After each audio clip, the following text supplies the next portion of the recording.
I expect audience members to be respectful of witnesses, members, and the public.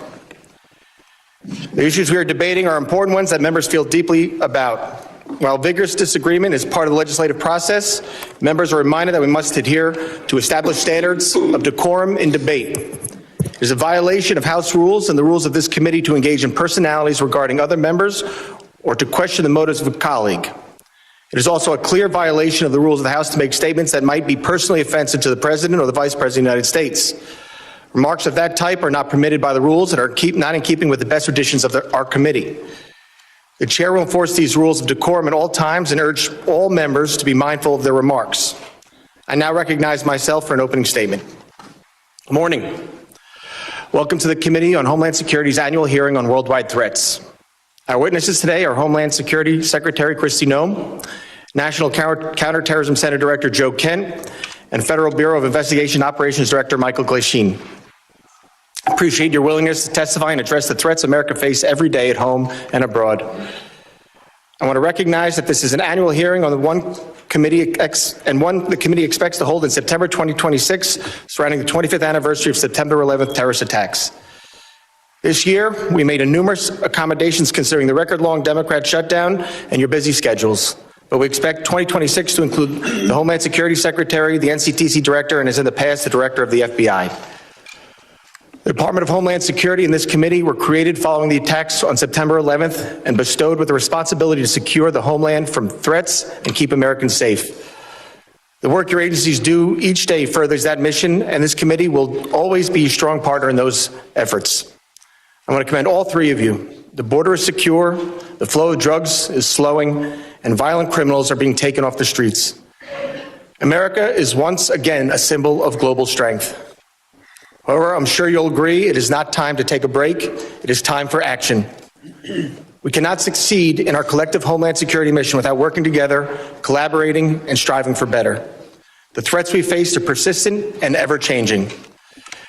The days of strictly kinetic strikes are over. The battlefield is not the same as it was on the Western Front in 1914, nor the Pacific Theater in 1941, and not even the Middle East in 2000s. In 2025, we fight our adversaries in cyberspace, we counter radicalization on the internet and in chat rooms, we resist communist China propaganda, we prepare for newfound biological threats, and we combat the flow of transnational criminals across our borders. This is why this hearing is so important. Congress must hear from the executive. Oversight is not unfair, and asking questions is not unwarranted. We must ensure the people's representatives are informed.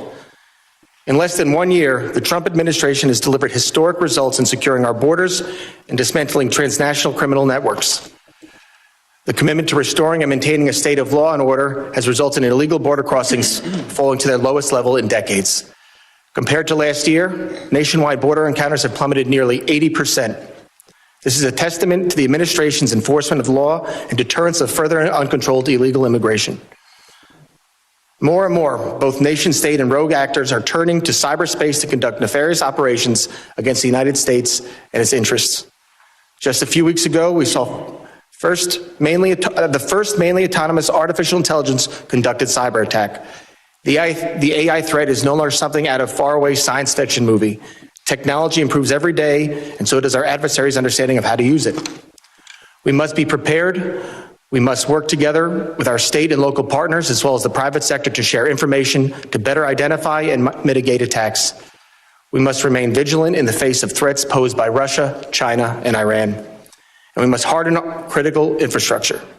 The United States is entering an unprecedented period of hosting major international events, including 2026 FIFA World Cup, the 2028 Olympic and Paralympic Games in Los Angeles, and nationwide celebrations marking the nation's 250th anniversary. These mass gatherings will test the nation's ability to secure large crowds, safeguard foreign delegations, and maintain operational continuity amid evolving threats from nation-state adversaries, foreign terrorist groups, transnational criminal organizations, and lone actors. Trump administration is employing a whole-of-government approach to ensure these events are safe and secure. However, host cities and law enforcement shouldn't shoulder significant burdens in planning and resourcing.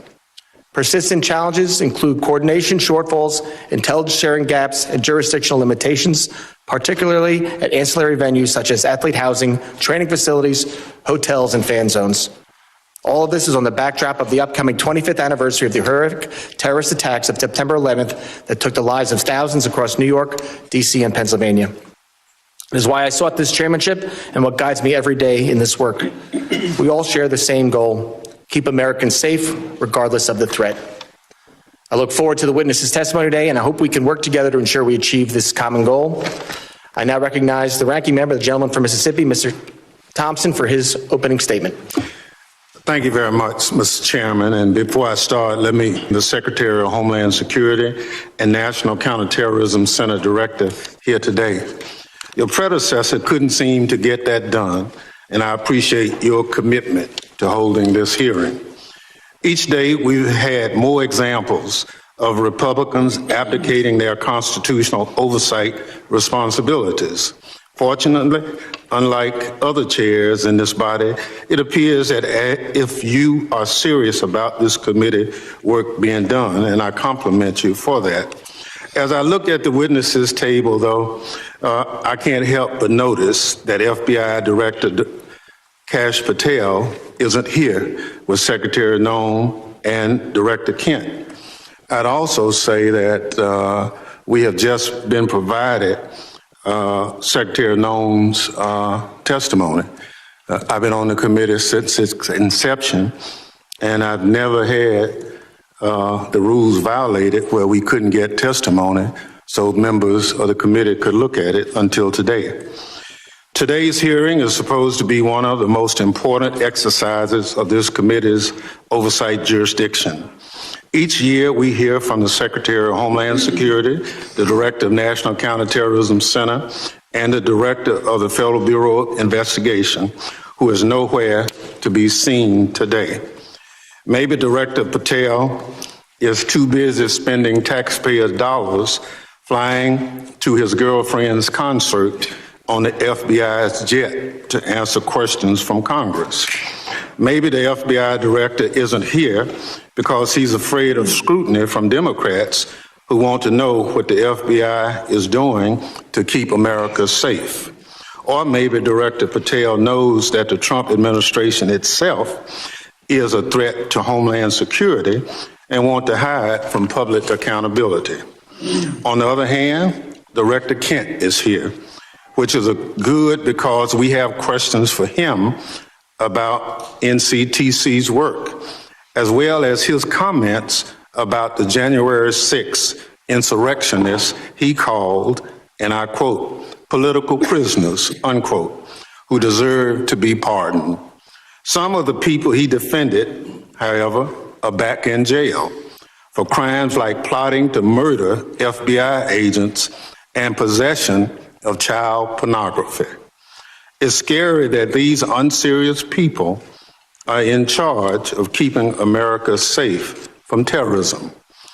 But what's even scarier is that they work for an unserious and unhinged president who spends most of the days designing monuments to himself and finding new ways to hide the Epstein files.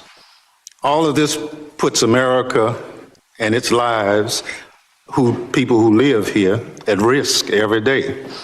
Now, Secretary Noem, everyone knows you love the spotlight.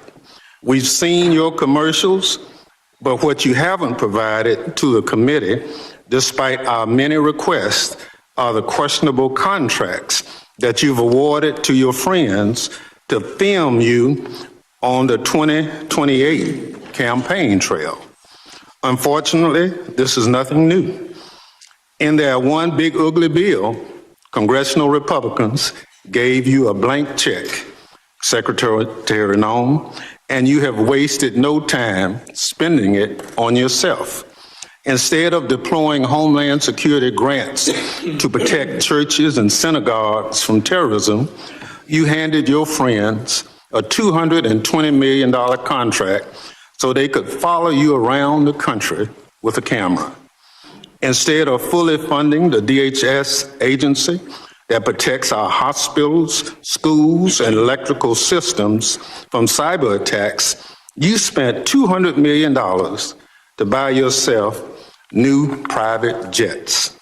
And instead of paying your way like the rest of us, you're living rent-free in a taxpayer-owned property that is supposed to be reserved for military leaders. Every penny that you spend on yourself represents the blood, sweat, and tears of hardworking Americans who expect their tax dollars to be spent on Homeland Security, not promoting you and your interests. Apparently, you haven't noticed that regular people are suffering under President Trump's affordability crisis, or maybe you, like him, thinks it's a hoax and just don't care. Either way, such corrupt behavior hurts Homeland Security. But it's not just the corrupt behavior, Secretary Noem, that hurts Homeland Security. It's also your blatant disregard for the law. You cut programs and withheld congressionally appropriated money to prevent terrorist attacks and prepare for natural disaster. You eviscerated the Office of Civil Rights and Civil Liberties, which was supposed to keep DHS from violating Americans' constitutional rights. Within your own department, you illegally fired employees and retaliated against whistleblowers who reported wrongdoings at DHS. And during a shutdown, when frontline employees were working without a paycheck, your press shop never stopped using its social media accounts to push out racist and xenophobic posts.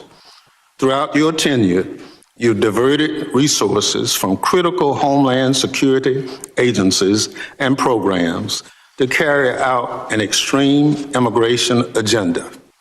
You illegally ordered people deported to El Salvador, despite a federal court order and Department of Justice counsel instructing you to not do so. You illegally ignored a federal court order and shipped people off to South Sudan without due process. You are illegally blocking members of Congress from conducting oversight of ICE detention facilities, even though federal law demands that we have access. In the process of carrying out this extreme agenda, at your direction, DHS has terrorized, beaten, and detained hundreds, if not thousands, of American citizens. At your direction, DHS has illegally detained and deported American citizens, including U.S. citizen children with cancer. At your direction, DHS has illegally gassed, pepper sprayed, and put their knees on the necks of Americans, including military veterans and clergy. At your direction, DHS has illegally tackled, beat up, and humiliated United States citizens, including senior citizens. At your direction, DHS has illegally tased, maced, punched, and even shot Americans. Black and brown Americans in particular have been racially profiled, detained, and locked up, and sometimes with tragic consequences. It's just one awful incident. A pregnant U.S. citizen was reportedly thrown to the ground, kicked, and left in handcuffs for hours after immigration officers did not believe that she was an American. She later lost a baby. You cannot enforce the law by breaking the law, Secretary Noem. That's not how justice works. It's not right, and it's un-American. And when Congress tries to carry out its constitutional oversight responsibilities to question you about your department actions, you hide, often with the help of congressional Republicans. Never in the history of the committee has a Secretary of Homeland Security hidden from congressional oversight like you and your department have, Secretary Noem. Our oversight letters to you go unanswered. You owe us by extending the millions of Americans who sent us to Congress as their representatives a response to over a dozen letters. Your predecessor came before this committee regularly under administrations of both parties, but under President Trump, you and other department officials have rarely shown their faces at committee hearings. In the first year of President Biden's term, his administration made 28 appearances before this committee. 28. Under President Trump, DHS officials have appeared to only 3 hearings before this committee, just 3. You, Secretary Noem, have appeared before this committee just twice. That's fewer appearances than your predecessor, Secretary Alejandro Mayorkas, who Republicans lambasted for not coming before the committee more often. It's interesting how my colleagues on the other side are now. Secretary Noem, I'll give you one thing. You showed up today rather than throwing a civil servant under the bus like Director Patel did. But you have systematically dismantled the Department of Homeland Security, put your own interests above the department, and violated the law. You are making America less safe. So rather than sitting here and wasting your time and ours with more corruption, lies, and lawlessness, I call on you to resign. Do a real service to the country and just resign. That is, if President Trump doesn't fire you first. I yield back. Gentleman yields back. Other members of the committee are reminded that opening statements may be submitted for the record. I'm pleased to have a highly distinguished panel of witnesses before us today. Pursuant to Committee Rule 8C, I ask that the witnesses please rise and raise their right hand.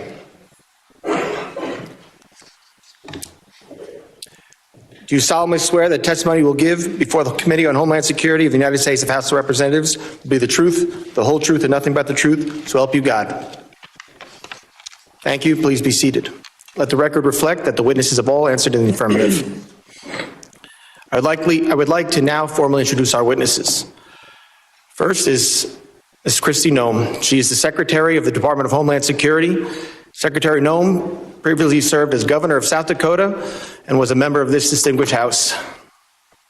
Second is Mr. Joe Kent. He currently serves as Director of National Counters Center with Office of Director of National Intelligence. Mr. Kent served in the U.S. Army, completing 11 combat tours and a stint with the Central Intelligence Agency. Third is Mr. Michael Glasheen. He is Operations Director for the National Security Branch of the Federal Bureau of Investigation. Mr. Glasheen has served in national security for more than 2 decades, including as Director of FBI's Terrorist Screening Center and Assistant Director to the National Security Branch. Prior to joining the Bureau, Mr. Glasheen served in the U.S. Marine Corps. I thank all the witnesses for being here today. I now recognize Secretary Noem for 5 minutes to summarize her opening statement. Thank you, Mr. Chairman, and thank you, Ranking Member, for holding this hearing today and inviting me to be a part of it. I'm looking forward to discussing the worldwide threats that this country faces and the work that President Trump and his administration does each and every day to make America safe again. I'm very privileged and honored today to have my family with me. I'd like to introduce them to you. Disruptions of congressional business is a violation of law, is a criminal offense under federal law. Audience members are advised to take their seats and maintain order. The chairman may now ask Capitol Police to remove and arrest the persons creating the disturbance. Get eyes off our streets! Stop terrorizing our community! Get eyes off our streets! Stop terrorizing our community! Get eyes off our streets! Stop terrorizing our community!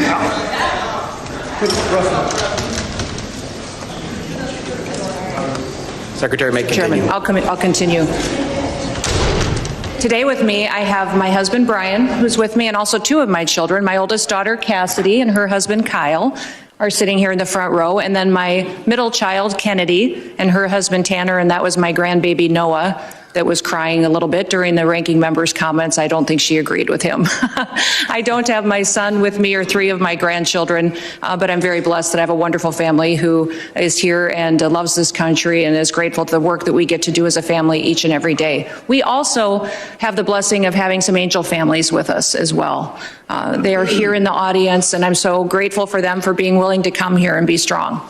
It's hard to lose someone that you dearly love to illegal criminal activity, to people who never should have been in our country to begin with, and to lose those loved ones to drug overdoses that get perpetuated by the terrorist organizations that filter them into our country that President Trump works so hard to stop. So I'm grateful that they're here and that they are telling their story. Under President Biden, he closed the office in the Department of Homeland Security that serviced these families. He closed it because he didn't want them to speak. He didn't want them to have support or services, and President Trump reopened the Voices office so that they can get services, so they can hear about the cases of the individuals who killed their family members, and they can get the kind of help that they need to get through the tragic grief that they've experienced. So I want to thank them for being here and continue to pray for them.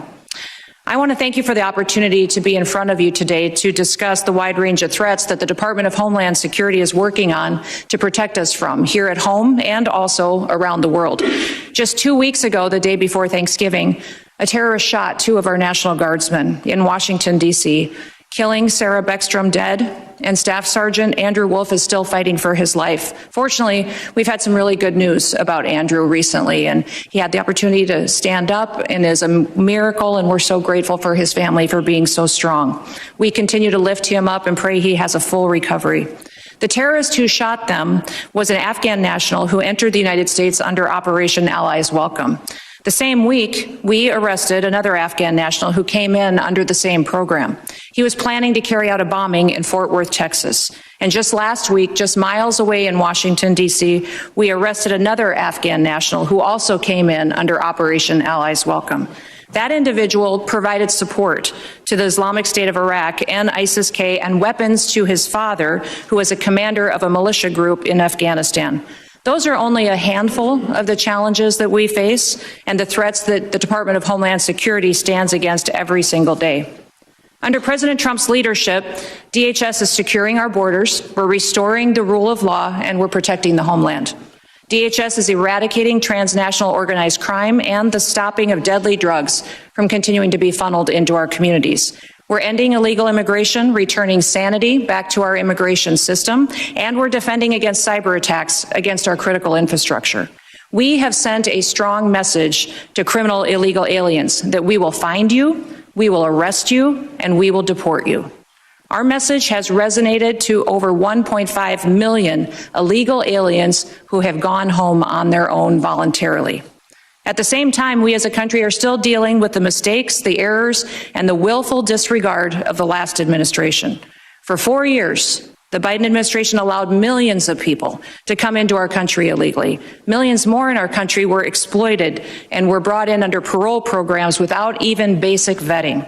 As a result, we've seen terrorist attacks and heinous crimes committed against American children and families by criminal illegal aliens and violent perpetuators who should have never been allowed into this country in the first place. National organized crime groups, including Mexico's Sinaloa, New Generation Jalisco, and other drug cartels, they cause chaos and they harm American interests. Our critical infrastructure faces a perilous landscape, largely driven by the impact of cyber attacks from bad actors and cyber criminals. American citizens are increasingly under threat from assassination attempts, intimidation tactics, and violence perpetuated by our adversaries, radical Islamic extremists and domestic extremists. These bad actors seek to undermine our public trust. They instill fear in Americans. They destabilize the institutions that safeguard our national security. The United States is preparing to host several major public events in 2026, most notably the FIFA World Cup and the celebration of the 250th anniversary of our Declaration of Independence. These large-scale events will be potential targets for a range of bad actors, and they come with an increased level of risk. DHS is using every tool and authority we have to ensure the safety of U.S. citizens and our visitors can enjoy next year's events. Radicalized domestic violent extremists and lone actors are a concern, and intentional targeting and murderous attacks on ICE agents in Texas, parishioners in Michigan, and 2 National Guardsmen here in Washington, D.C. are just some of the acts, the despicable examples that unfortunately are becoming too common.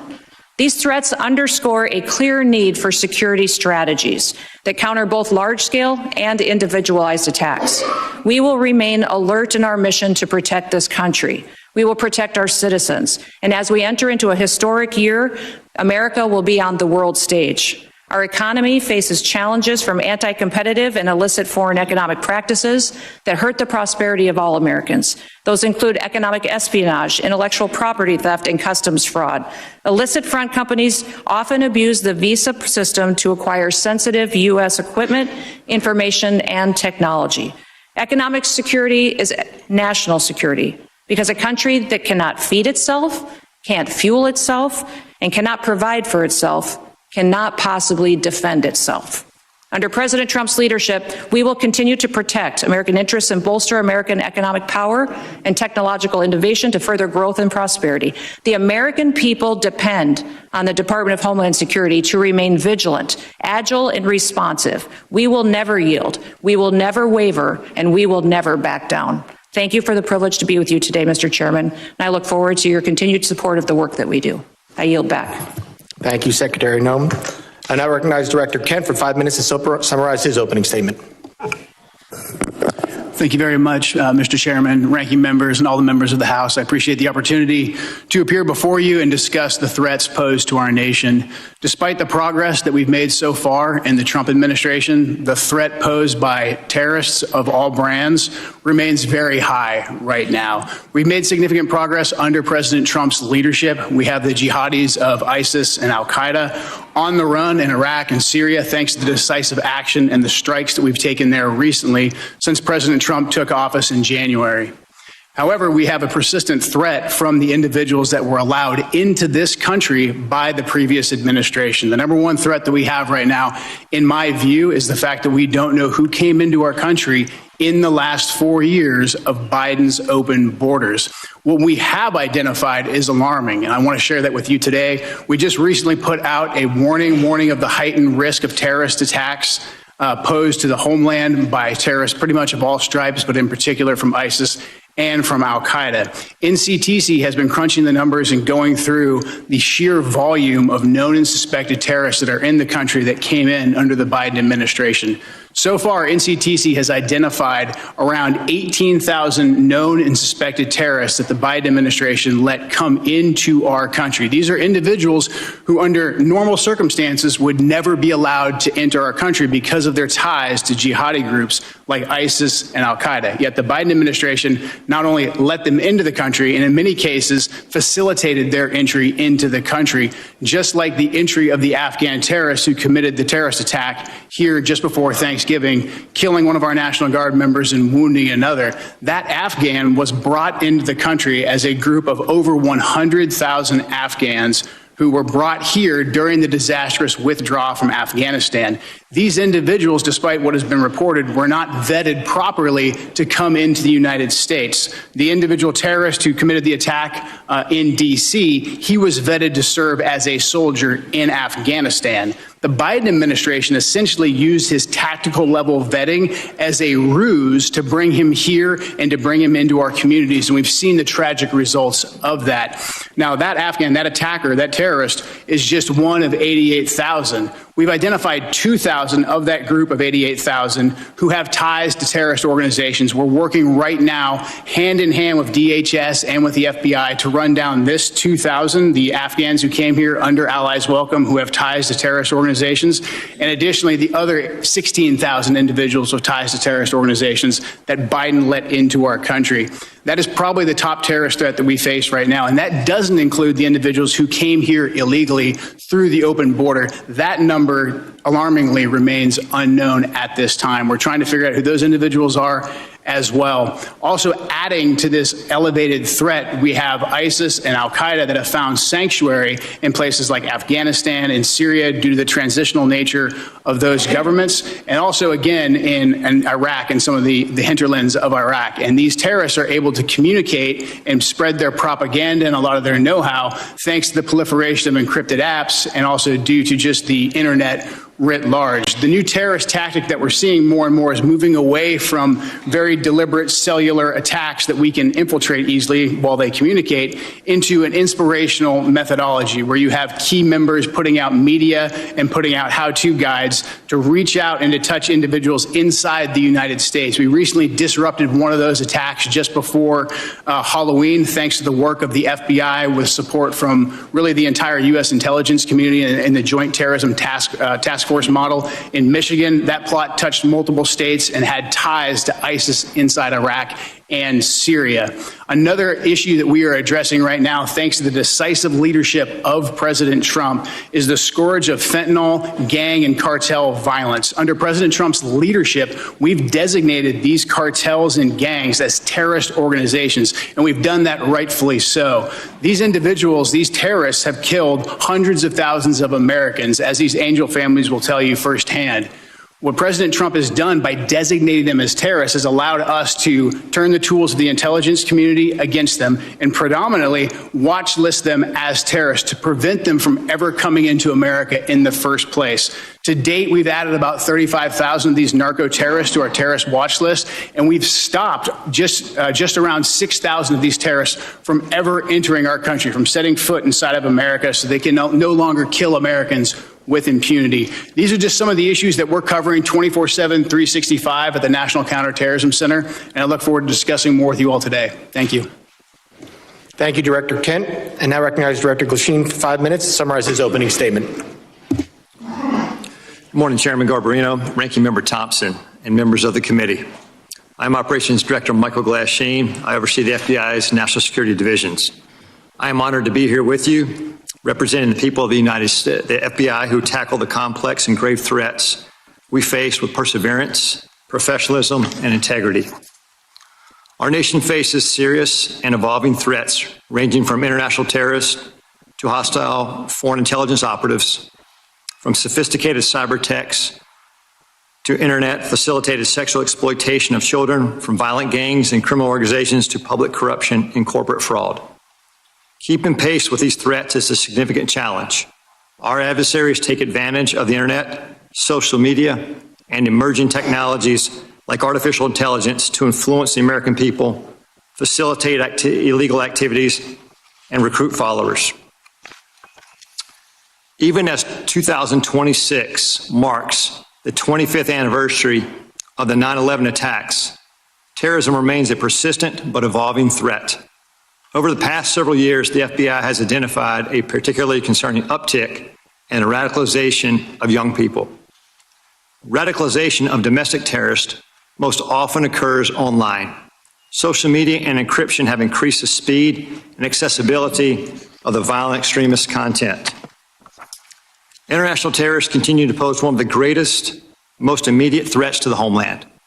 Some international terrorists and people located and radicalized to violence primarily inside the United States who are not receiving individualized direction from foreign terrorist organizations or FTOs, but are inspired to commit violence by FTOs such as ISIS and Al-Qaeda. Iran continues to plot attacks against former government officials in retaliation for the January 2020 death of Islamic Revolutionary Guard Corps, or IRGC, Commander Qasem Soleimani. Iran also continues to provide support to its proxies and terrorist organizations throughout the world, such as Lebanese Hezbollah.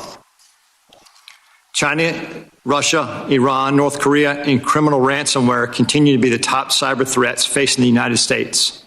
And there's no clear line where cyber criminal activity ends and nation-state activity begins. Critical infrastructure remains a highly attractive target for cyber criminals and nation-state actors due to the potential to cause widespread disruption, financial damage, and risk to our national security. The United States faces foreign intelligence threats as nations such as the People's Republic of China, Russia, and Iran become more aggressive and capable than ever. The PRC has deliberately created an environment that abuses global interconnectedness and encourages intellectual property acquisition using human intelligence officers, corrupt corporate insiders, foreign direct investment, and cyber intrusions. Russia continues to seek and acquire U.S. technologies to help rebuild its defense industrial base, relying on complex procurement networks to evade U.S. export controls and sanctions. The United States faces many criminal threats, including violent crime, financial and healthcare fraud, transnational and regional organized criminal enterprises, crimes against children, and human trafficking, violent threats against public election officials, personnel, and public corruption. Currently, the FBI-led task forces are staffed with over 9,000 federal, state, local, tribal, and territorial partners. Many of these task forces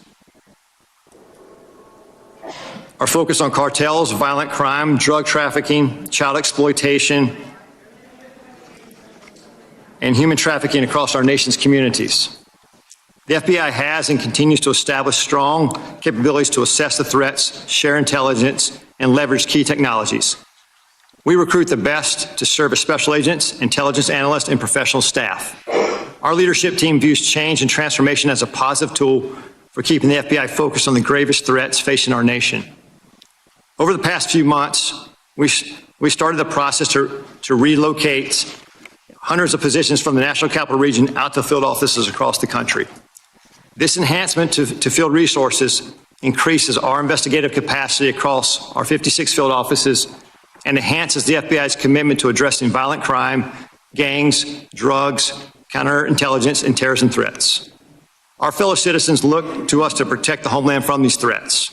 And every day, the men and women of the FBI continue to meet and exceed these expectations. I'm proud to represent them in testimony today, and I welcome your questions. Thank you, Director Glasheen. My understanding is a witness may have to leave early today. While I want to be clear, the committee did not agree to a hard stop. All witnesses are here voluntarily and are free to go. If a witness does leave, the hearing will continue with the remaining witnesses. Members will be recognized by order of seniority for their 5 minutes of question. We want to get through as many members as possible, so even though I have been lenient before with the 5 minutes, I'm directing members and witnesses that we're going to strictly enforce the 5-minute rule today. I now recognize myself for 5 minutes of questions.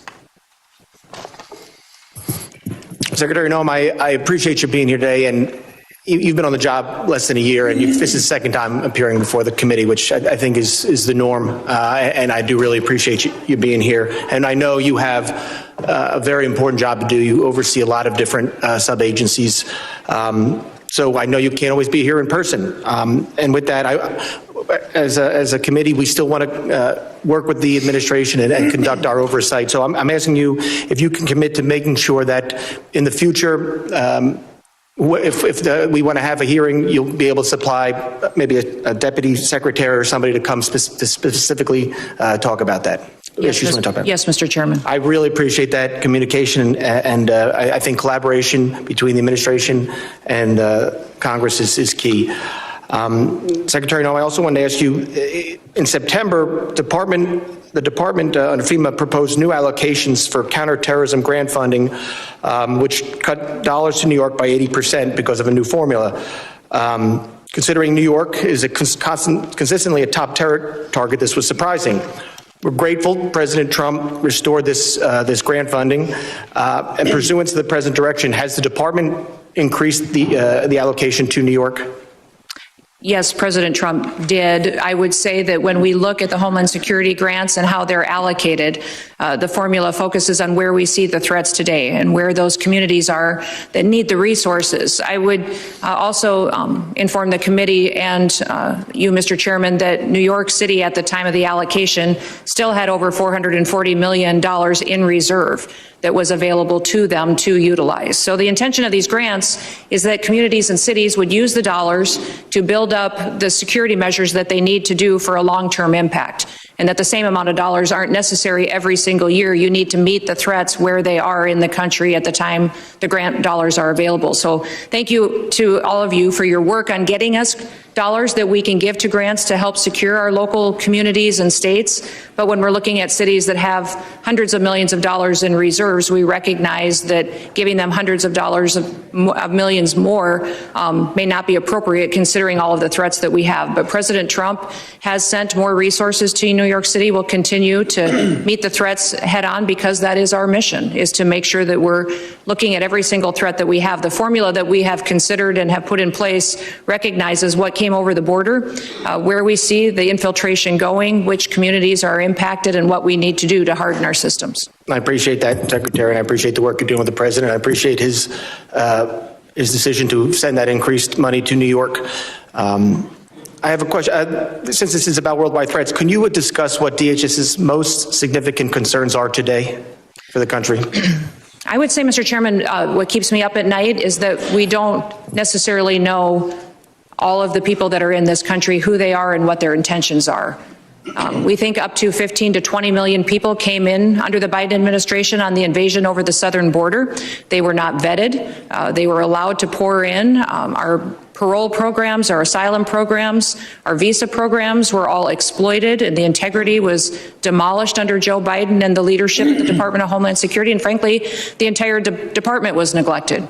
In fact, I believe the Secretary was told at times that not to do certain things by the Biden administration to facilitate this invasion. So what keeps me up at night is the individuals that are in this country that wish to do us harm. And that is why we are so aggressive at making sure that we're going out and doing investigative work, finding those violent criminals, finding those people who shouldn't be in this country to begin with, and those that want to go after and to harm our American citizens. Thank you, Secretary. Director Kushine, as you heard and as you said, during the next few years, the United States will host more major events than ever before. This brings up obvious security concerns, including counter drones, which we just passed some new authorities in the NDA yesterday. How is the FBI preparing for counter drone threats during mass gathering events? Chairman, thank you for that question. Counter UAS, the passage of the legislation yesterday is a game changer for us. How we're preparing for that going forward, we just stood up a counter UAS school down in Huntsville, Alabama, where we will train federal officials, state, locals, as well to assist with that preparation and implementation of using counter UAS technology. Prior to this passage, it was only the FBI and or DHS that could provide that assistance. Now that this passage of authority, it will allow us to have a greater handling of the threat to a mass event. Thank you very much. I yield back. I now recognize the ranking member for 5 minutes of questions. Thank you very much, Mr. Chairman. Mr. Gladstein, will you tell me the organizations that pose on the domestic side, two of the organizations, number one, number two, threat to the homeland at this point? Can you please clarify, like organizations? Any domestic terrorist organization that poses a threat to the homeland as we speak? I'd say the first one, President Trump had just announced executive order domestic terrorist organization, Antifa. That's our primary concern right now. All right, that's what President Trump did. What does the FBI say? We share the same view. When you look at the data right now, you look at the domestic terrorist threat that we're facing. Right now, what I see from my position is that's the most immediate violent threat that we're facing on the domestic side. So where is Antifa headquartered? What we're doing right now with the organization. Where in the United States does Antifa exist? If it's a terrorist organization, and you've identified it as number one. We are building out the infrastructure right now. So what does that mean? You said, we're trying to get the information. You say Antifa is a terrorist organization. Tell us as a committee, how did you come to that? Where do they exist? How many members do they have in the United States as of right now? Well, that's very fluid. It's ongoing for us to understand that. The same, no different than Al-Qaeda and ISIS. No, I don't want you. I'll ask one question, sir. I just want you to tell us. If you said Antifa is the #1 domestic terrorist organization operating in the United States, I just need to know where they are, how many people. I don't want a name. I don't want anything like that. Just how many people have you identified with the FBI that Antifa is made of? Well, the investigations are active. So you wouldn't come to this committee and say something you can't prove. I know you wouldn't do that. But you did. Madam Secretary, you and the gentleman from NCTC reference the unfortunate accident that occurred with the National Guardsman being killed. You think that was an unfortunate accident? I mean, It was a terrorist attack. Wait. Look, I'll get it straight, and then you can He shot our respond. National Guardsman in the head. Look, Mr. Chairman, will you direct the witness to allow me to ask my question? It was an unfortunate situation, but you blamed it solely on Joe Biden. I want you to know who approved the asylum application for this same person. Mr. Thompson, this individual that came into the country. No, I want to know who approved. Congressman Thompson, I want you to understand when this individual came into the country, he came under I'm not going to let you. Evacuation of Afghanistan under Operation Allies Welcome, was thoroughly vetted by the Biden administration at that point in time, allowed into our country, and then was never followed up. I want to remind everybody in Congress. Reclaim my time. We follow the law, and every asylum is supposed to have a check-in every single year, and the Biden administration failed to do that. They vetted this individual, allowed them into our country, and did not do The witness will allow the gentleman to ask his question. Yes or no? Who approved the asylum claim? The application on the asylum was thoroughly filled out by information that was gathered by the Biden administration. So the Biden administration approved the asylum. The asylum application was put into place under the rules established by the Biden administration. Reclaiming my time. I don't want to file perjury charges against you, but I'm of the opinion that the Trump administration, DHS, your DHS, approved the asylum application. The asylum application moved forward under all of the information and vetting processes that were put in place under the Biden administration, which is when vetting happened. And that's what President Trump has changed. Under President Trump's administration. Reclaim my time again. When it's obvious you don't want to answer the question. Mr. Kent, do you want a shot at it? The individual was vetted to serve as a soldier in Afghanistan, and that vetting standard was used by the Biden administration as a ruse to bring him here. Had we followed the standard operating procedures for special immigrant visas, that individual and none of the Allies Welcome people would have come to America. That's on Joe Biden. Gentlemen's time has expired. That was the answer. Point of order, Mr. Chairman. That was a murder that took place in D.C. It was not an unfortunate incident. And those comments are effing disrespectful. Who is it? I expect better from the It's not a valid point of order. I will now recognize the gentleman from Texas, the former chairman, Mr. McCall, for 5 minutes. Thank you, Mr. Chairman. Madam Secretary, great to see you. This hearing reminds me of the novel A Tale of Two Cities. They see it, the Dems see it as the worst of times, but I see it really as the best of times. And what do I mean by that? Under the Biden administration, 15 to 20 million illegal aliens, unvetted, as you indicated, came into this country. What I think most disturbing is Director Kent's testimony. 18,000 known or suspected terrorists got into this country under the Biden administration. That's why we impeached Mayorkas. I was one of the managers. He told his Border Patrol, you don't have to pay attention to federal law when it says shall detain aggravated felons. He disregarded federal law and says, you know what, may detain. It's discretionary. And guess what? We have thousands of aggravated felons now, or if not millions, in this country today. That was the worst of times. Let me go to the best of times. Most secure border I've seen in my 22 years in Congress. And I've dealt with this for a long time. Coming from Texas, being chairman of this committee, the daily crossings are 95% down from the prior administration. That's the best of times. Zero catch and release. My very first bill in Congress 22 years ago was to end catch and release. 22 years later, we finally have achieved that goal. That, Madam Secretary, is the best of times, an all-time record low. America is safer today.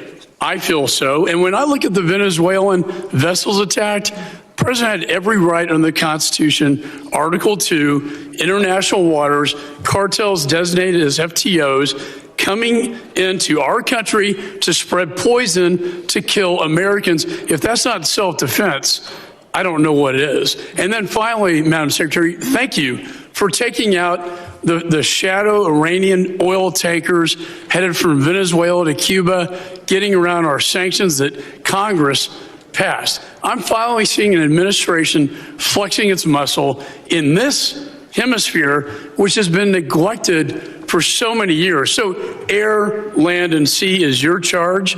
It's the military's charge as well. I see the land secure. I see the maritime borders getting more secure, and I applaud you for that. On the air secure piece, I chair the Special Events Task Force. That's FIFA, the Olympics, the 250th anniversary.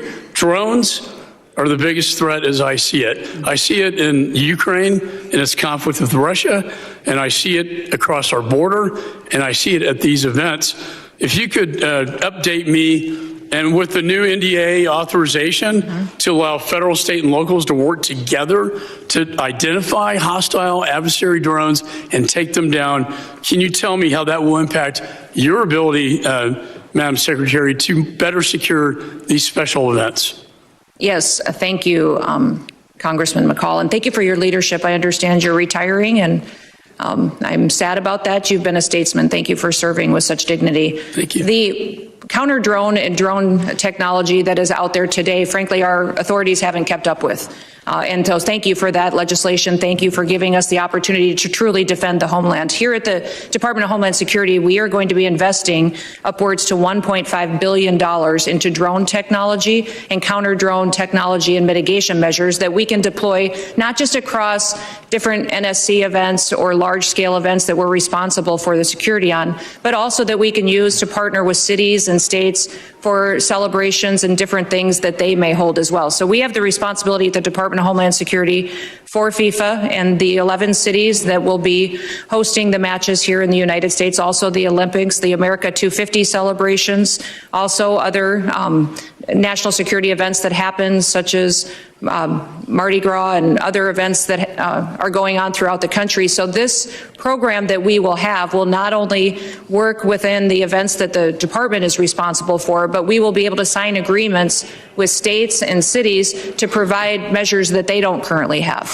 And we're working with the FAA as well to get what we need to be able to operate. And we don't want just to detect, we don't want to just monitor, we need to mitigate. We need to take these drones down. We need if to. I could add, my time's going to expire. There is so much technology out there today, counter drone technology, that I've been working to get into Ukraine to protect them from Russian drones that we can deploy at these events. I'd love to visit with you on that at a later date. And thank you for your service. Yeah, thank you.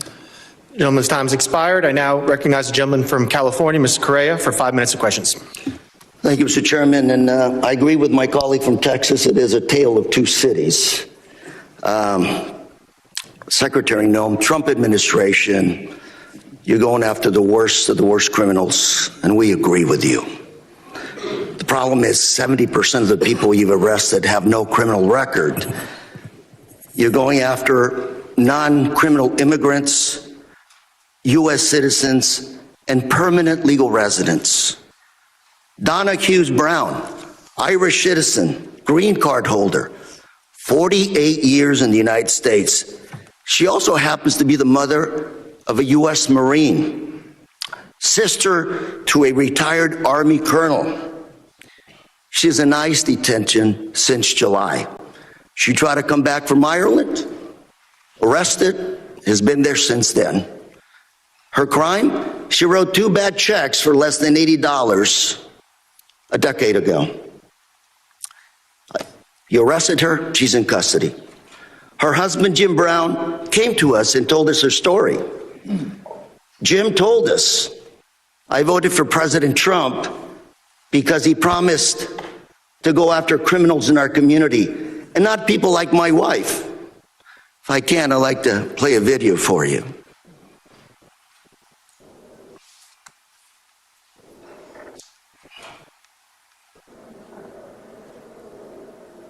Then he also voted for President Trump. Yes, sir.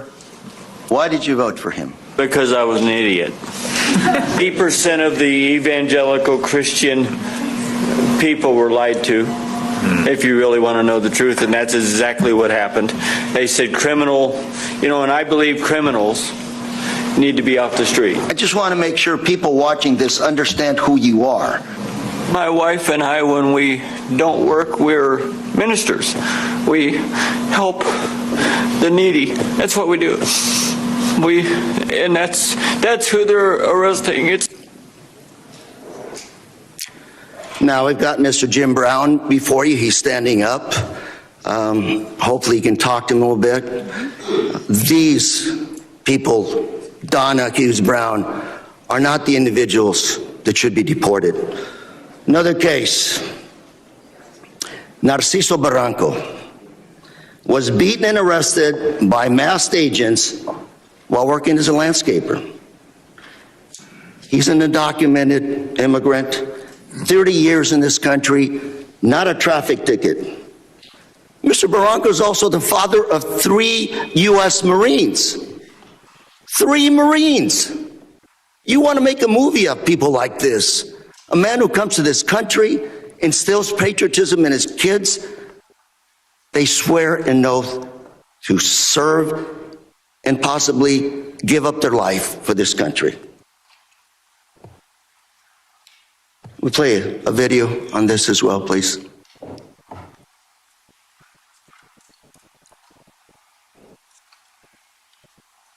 Masked federal agents were filmed pinning a man to the ground and repeatedly striking him in the head and neck before putting him in an unmarked car. The man in the video has been identified as Narciso Barranco and is the father of 2 active duty Marines and 1 Marine veteran. The Department of Homeland Security said an illegal alien was arrested by Border Patrol agents after he, quote, assaulted federal law enforcement, adding that Barranco, quote, swung a weed whacker directly at an agent's face. Video shared by DHS and reviewed by CNN shows Barranco running with a weed whacker, but does not show him striking officers. I also have with us today Alex Barranco behind you, a retired Marine. That's his father. And Alex, on behalf of myself, members here, I want to thank you for your service to our country, and we also thank your brothers for serving our great country. Thank you very much. Got another case. George Rete, 25-year-old, native of California, my home state. He's a U.S. citizen, Army veteran who served in Iraq. Well, on his way to work, he came to an immigration checkpoint. Pulled over. I don't know where officers deployed tear gas on him, broke his car window, pepper sprayed him, and dragged him out of his car. An American citizen held for 72 hours without any charges, wasn't even given the opportunity to shower, to wash off that paper spray. Gentleman's time's expired. I now recognize the gentleman from Mississippi, Mr. Guest. Mr. Chairman, I have 2 articles I'd like to present for the record. Unanimous consent.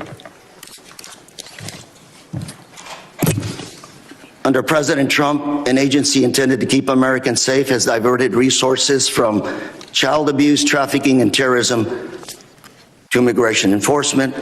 Second is this letter from my Orange County Sheriff, Don Barnes, essentially talking about all the individuals under Prop 50 referred to ICE. 2025 year to date, 50 of them. Without objection. ICE never showed up to pick them up. Without objection. I will entertain UCs at the at the end of the hearing. I will entertain all UC motions at the end of the hearing. We have witnesses. I want to make sure everybody has time. So if we do this now, we do have a witness has to leave. You're just going to be taking time from other members, but I will entertain UC motions at the end of this hearing. I now recognize the gentleman from Mississippi, Mr. Guess, for 5 minutes. Thank you, Mr. Chairman. Madam Secretary, it's great to see you again. Thanks for appearing before us again. I want to echo some of the remarks of Mr. McCall. I want to first thank you. I want to thank the men and women who serve under your command for the incredible job that you have done over the last 12 months. We have seen that you are active in enforcing the rule of law. We have seen a border that is as secure in our lifetime as we have ever seen. You mentioned in your opening statement over the last 4 years, we saw somewhere between 15 to 20 million illegal immigrants enter the country. Just looking at monthly statistical data, we know that under the Biden-Harris administration that in December of 2024, that there were over 300,000 illegal immigrants who were encountered along the southern border in that month alone. Recent statistics by the Department of Homeland Security for October, the most recent statistics we have, show that the number of border encounters for October of this year under your leadership have dropped to 11,000, a decrease of over 95%. And so I want to thank you for that. I want to thank you for the work that your men and women have done to protect our borders from illegal narcotics entering the country. We saw a press release the Coast Guard sent out this week regarding Operation Pacific Viper. And they mentioned a specific seizure that occurred on December the 2nd by the Coast Guard cutter Monroe, in which in a single incident of interdiction that the Coast Guard had the largest maritime interdiction seizure in almost 20 years, seizing 20,000 pounds of cocaine in an individual seizure.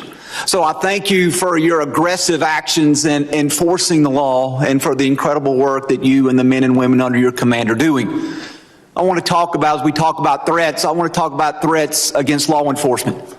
Last week, this committee, we had a hearing. The hearing was entitled When Badges Become Targets.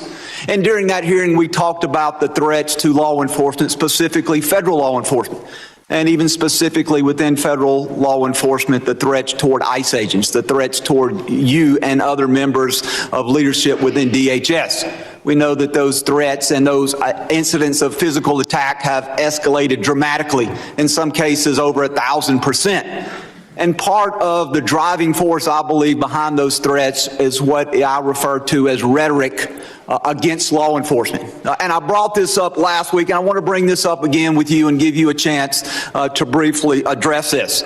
These are just roughly 10 of the statements that I was able to easily find online by elected officials, governors, mayors, in many cases members of Congress, where they were spewing what I believe to be very harmful statements toward law enforcement. Governor Pritzker claimed that ICE is grabbing people off the street and disappearing them, that our country is becoming Nazi Germany. Representative Crockett compared ICE to slave patrols. Representative Garcia referred to ICE as thugs. Representative Ramirez attacked ICE as a terror force, later a terrorist organization, and then later in the hearing said, "Let me be clear, the Department of Homeland Security, you can quote me on that, is the single biggest threat to public safety right now."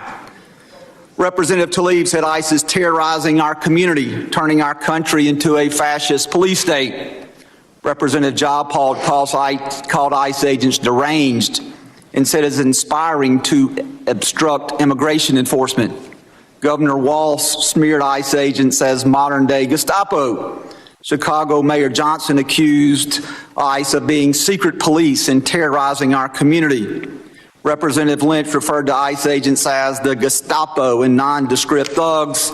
And Representative Frost compared ICE operations to some of the worst horrors and crimes against humanity in history. And so, Secretary Noem, I'd like to give you a few moments to, one, address these statements and to speak to how these statements place the safety of our men and women of law enforcement at risk. Thank you, Congressman Guest. I appreciate you giving me the chance to talk about this because I think the words that these elected officials have used to describe our law enforcement officers are horrific, shocking, and unacceptable. Every single American citizen should find the words that they have used to describe these men and women that took an oath to keep us safe unacceptable and needs to be pointed out that we are seeing the consequences of those words every single day by the violent attacks. 1,000% increase in violent attacks, 8,000% in death threats. Gentleman's time expired. I now recognize the gentleman from Michigan, Mr. Tanadar, for 5 minutes of questions. Please remember to stick to the 5 minutes. Thank you, Chairman Garbarino and Ranking Member Thompson, for having this hearing today. I know the American people have been demanding answers from this administration on their unlawful actions, so I hope we are able to get some useful answers from our witnesses today. Secretary Noem, this past May, I asked you during a congressional hearing if it was the policy of DHS to follow orders issued by federal courts. You said on the record, and I'm quoting here, "We are following all federal orders." End of my quote, end of your quote. Secretary Noem, you lied to me under oath that day. You lied to the American people, and you have betrayed the trust placed upon you in your role as Secretary of Homeland Security. You defied federal court orders when you refused to order the deportation flights to El Salvador in March to turn around. Federal courts have also found your department to have violated federal injunctions in your continue to send non-citizens on deportation flights, with some courts having called your orders unlawful. Secretary Noem, I just have 3 questions for you. 1, why did you lie under oath by saying DHS was following all federal court orders when they clearly were not? Congressman. Question 2, let me finish my questions. Question 2, why did you mislead the American people when you said that no American citizens have been arrested or detained by federal immigration agents? And my last question, number 3, Donald Trump said that your ICE agents haven't gone far enough. Do you think terrorizing American citizens and assaulting peaceful protesters isn't far enough? Congressman, the Department of Homeland Security and this administration complies with all federal court orders. We always have and we always will. Not true. And we will continue to appeal. And sir, I will even tell you that at the highest court, at the Supreme Court, the Department of Homeland Security in our litigation has an over 90% success rate in winning at the highest court in our battle against activist judges across this country. Madam Secretary, we will continue to appeal. And then when it gets to the highest court and we get a decision, it is proven that we are right, that we have been compliant. I will also say, Madam Secretary, let me... You want me to answer your questions or not? I do, but let me... you haven't been telling us the truth. Look, there have been at least 170 known cases of citizens being arrested or detained by federal immigration agents this year alone. This is the truth. Are you lying to the American people right now by denying these reports? When we are doing our targeted enforcement operations against criminal illegal aliens, individuals that are in that area may be detained until we verify who they are and then they are released. This has been done for years, and every single law enforcement operation that has always happened, we follow the same protocols and we continue to do that. We have never once detained or deported an American citizen. We have not held them and charged them. When we find out and verify their identity, then that is when they are released. You also asked about ICE agents going far enough. Sir, I will tell you that every single ICE agent, CBP agent, federal law enforcement officer that's out there doing their work every day, none of them will rest until our communities are safe. None of them will rest until Secretary Noem, it is a fact that you ignored federal orders. And our children and our grandchildren can grow up. Let me reclaim my time here, please. Let me reclaim. Secretary Noem, it is a fact that you ignored federal court orders in March and in May of this year. Do you plan on ignoring more federal orders? We always I'm sick of your lies, and the American people demand the truth. Because you keep saying it doesn't make it true. I am sick of your lies. The American people are sick of these lies. American people demand truth. America is very happy that finally they have a president in the White House that gets up every day to keep them safe. Madam Secretary, your incompetence and your inability to truthfully carry out your duties of Secretary of Homeland Security, if you're not fired, will you resign? Sir, I will consider your asking me to resign as an endorsement of my work. Thank you very much. I yield back my time. Gentleman yields back his time. I'll remind members that they are entitled to ask questions during their time. Witnesses are entitled to answer those questions. Members are entitled to reclaim their time. So if we're going to have questions and answers, please allow it. You can reclaim your time if you want, but witnesses are here voluntarily. Please at least give them a chance to answer the questions that you're asking.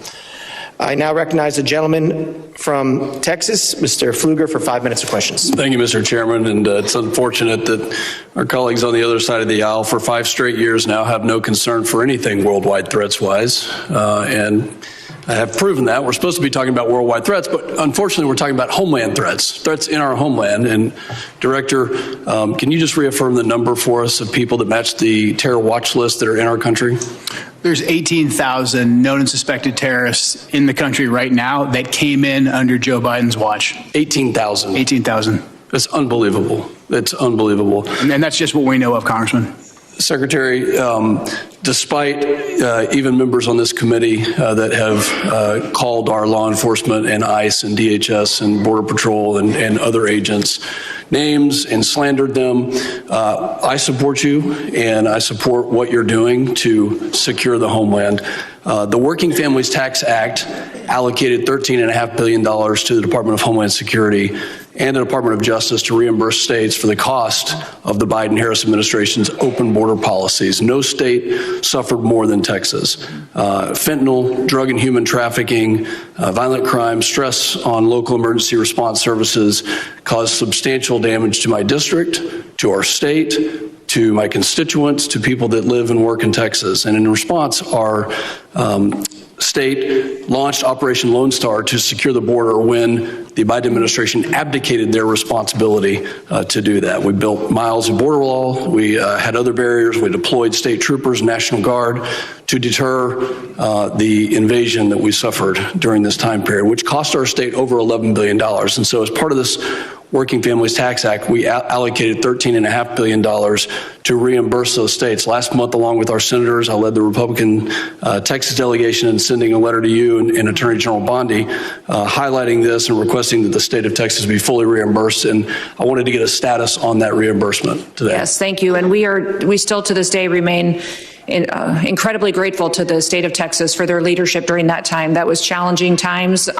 devastating times for what we saw happening down there. And Texas stepped up in a way that was absolutely incredible. So yes, those dollars are being formulated and allocated. If you remember, many states deployed their National Guard down there. I was governor of South Dakota at that time, and my National Guard was deployed down there as well. So reconciling the costs for every single state and looking at that allocation, we're making sure we're doing due diligence to make sure that it's appropriated correctly. And just to be clear, I want to make sure that that money does come in the form of the reimbursement to Texas. That's what we're working with the White House on doing, sir. Okay. Yeah. When it comes to what Director Kent talked about, these 18,000 people, can you give us an idea of who these people are, what type of threat they pose to us? We saw it wasn't some accident. This was an assassination and a murder.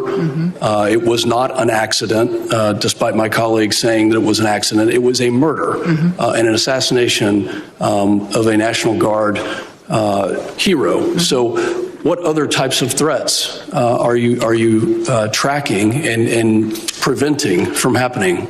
Yeah, I would say, sir, that we face the terrorists that we've faced for years in ISIS, Al-Qaeda, Hamas, individuals that are here that are radicalized, but also we face the cartels as they've infiltrated our country under the last administration, their proliferation of human trafficking, drugs, and violence, going after Tren de Aragua as well, MS-13. Those individuals are still a very real, clear danger every day on the streets, and we encounter them, arrest them, and deport them and bring them to justice each and every day. Beyond that, sir, you even have gangs in cities that are localized that are terrorist organizations. The Latin Kings in Chicago are absolutely terrorists to their communities, and we work every day to make sure that we're protecting those communities. So I could not prioritize one over another because they're all killers. They're all killers, and they all are destroying families each and every day. For both you and Director Kent, do terrorist organizations around the world, such as ISIS, Al-Qaeda, and others, still have an intent to attack America, to attack our homeland, to utilize every method? Absolutely. Our intelligence and our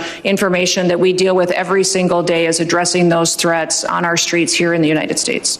Director Kent, can you give us an idea of what those tactics, techniques, and procedures could be that we need to stay alert of?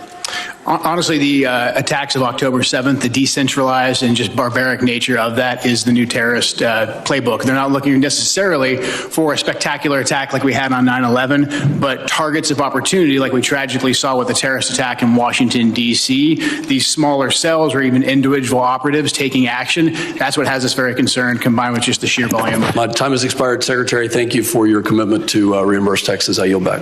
Gentleman's time's expired. I now recognize the gentleman from Rhode Island, Mr. Magaziner, for 5 minutes of questions. Madam Secretary, how many United States military veterans have you deported? Sir, we have not deported U.S. citizens or military veterans.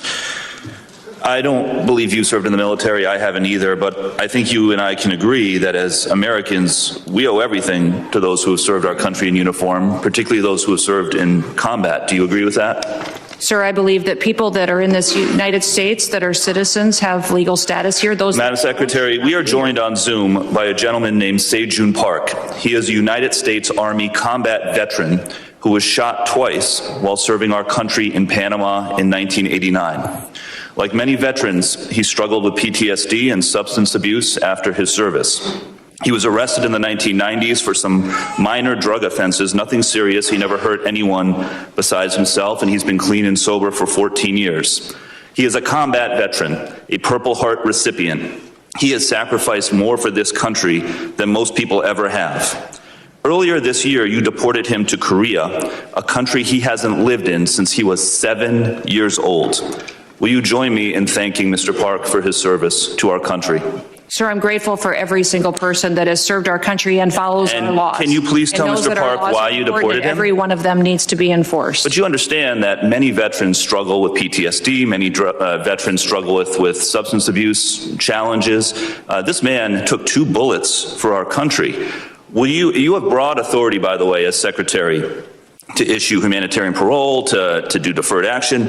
Will you commit to at least looking at Mr. Park's case to see if you can help him find a pathway back to this country that he sacrificed so much for? I will absolutely look at his case, but I want you to remember that Madam Secretary, the man behind you, please stand up, sir.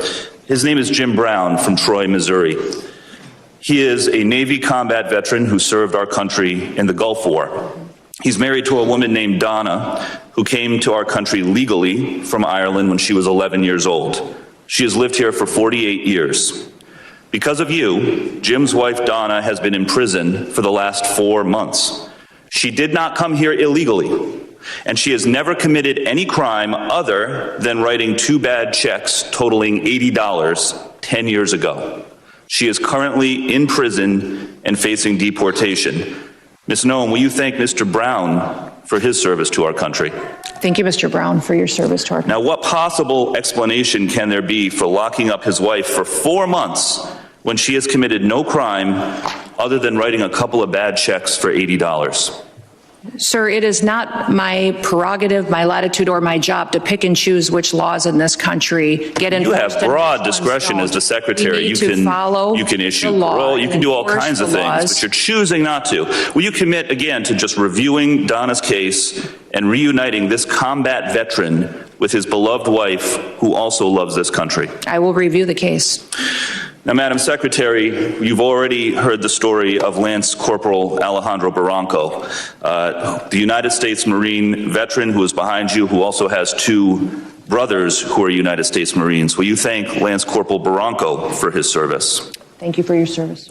His father, Narcisco Barranco, is a landscaper in California who has lived peacefully in our country for 30 years and has no criminal record. Last spring, while he was mowing the lawn at an IHOP, ICE agents tackled him in the street and imprisoned him for weeks. A peaceful, hard-working man who raised 3 sons to be United States Marines. We need men of that character in this country. Again, as Secretary, you have broad discretion.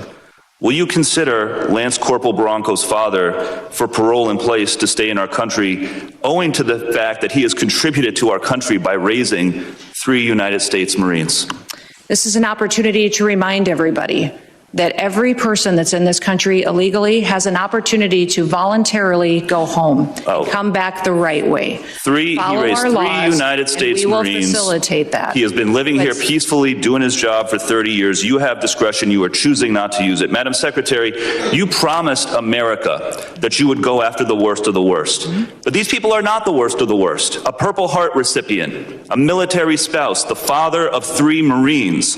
And it's not just veterans and military families. You are locking up and deporting children with cancer, mothers with babies in the NICU, United States citizens. There are many problems with your leadership, but the biggest problem is this. You don't seem to know how to tell the difference between the good guys and the bad guys. Go after the bad guys. Go after the terrorists. Do not go after veterans, Marines, children, Gentleman's United time's States expired. citizens. I yield back. Time's expired. I now recognize the gentlelady from Georgia, Ms. Green, for 5 minutes of questions. Thank you. The previously Democrat-controlled administration allowed over 13 million border crossers from over 170 countries and territories to break our laws, invade our country, rape our women and children, and murder our own people.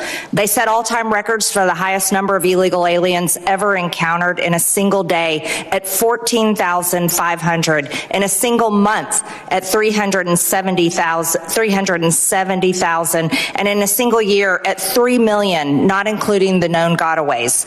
Thanks to Secretary Noem and the hard work of Tom Homan and all the brave men and women at DHS, our new Republican-controlled admin has produced the safest and most secure border our country has ever seen. Thank you very much for that.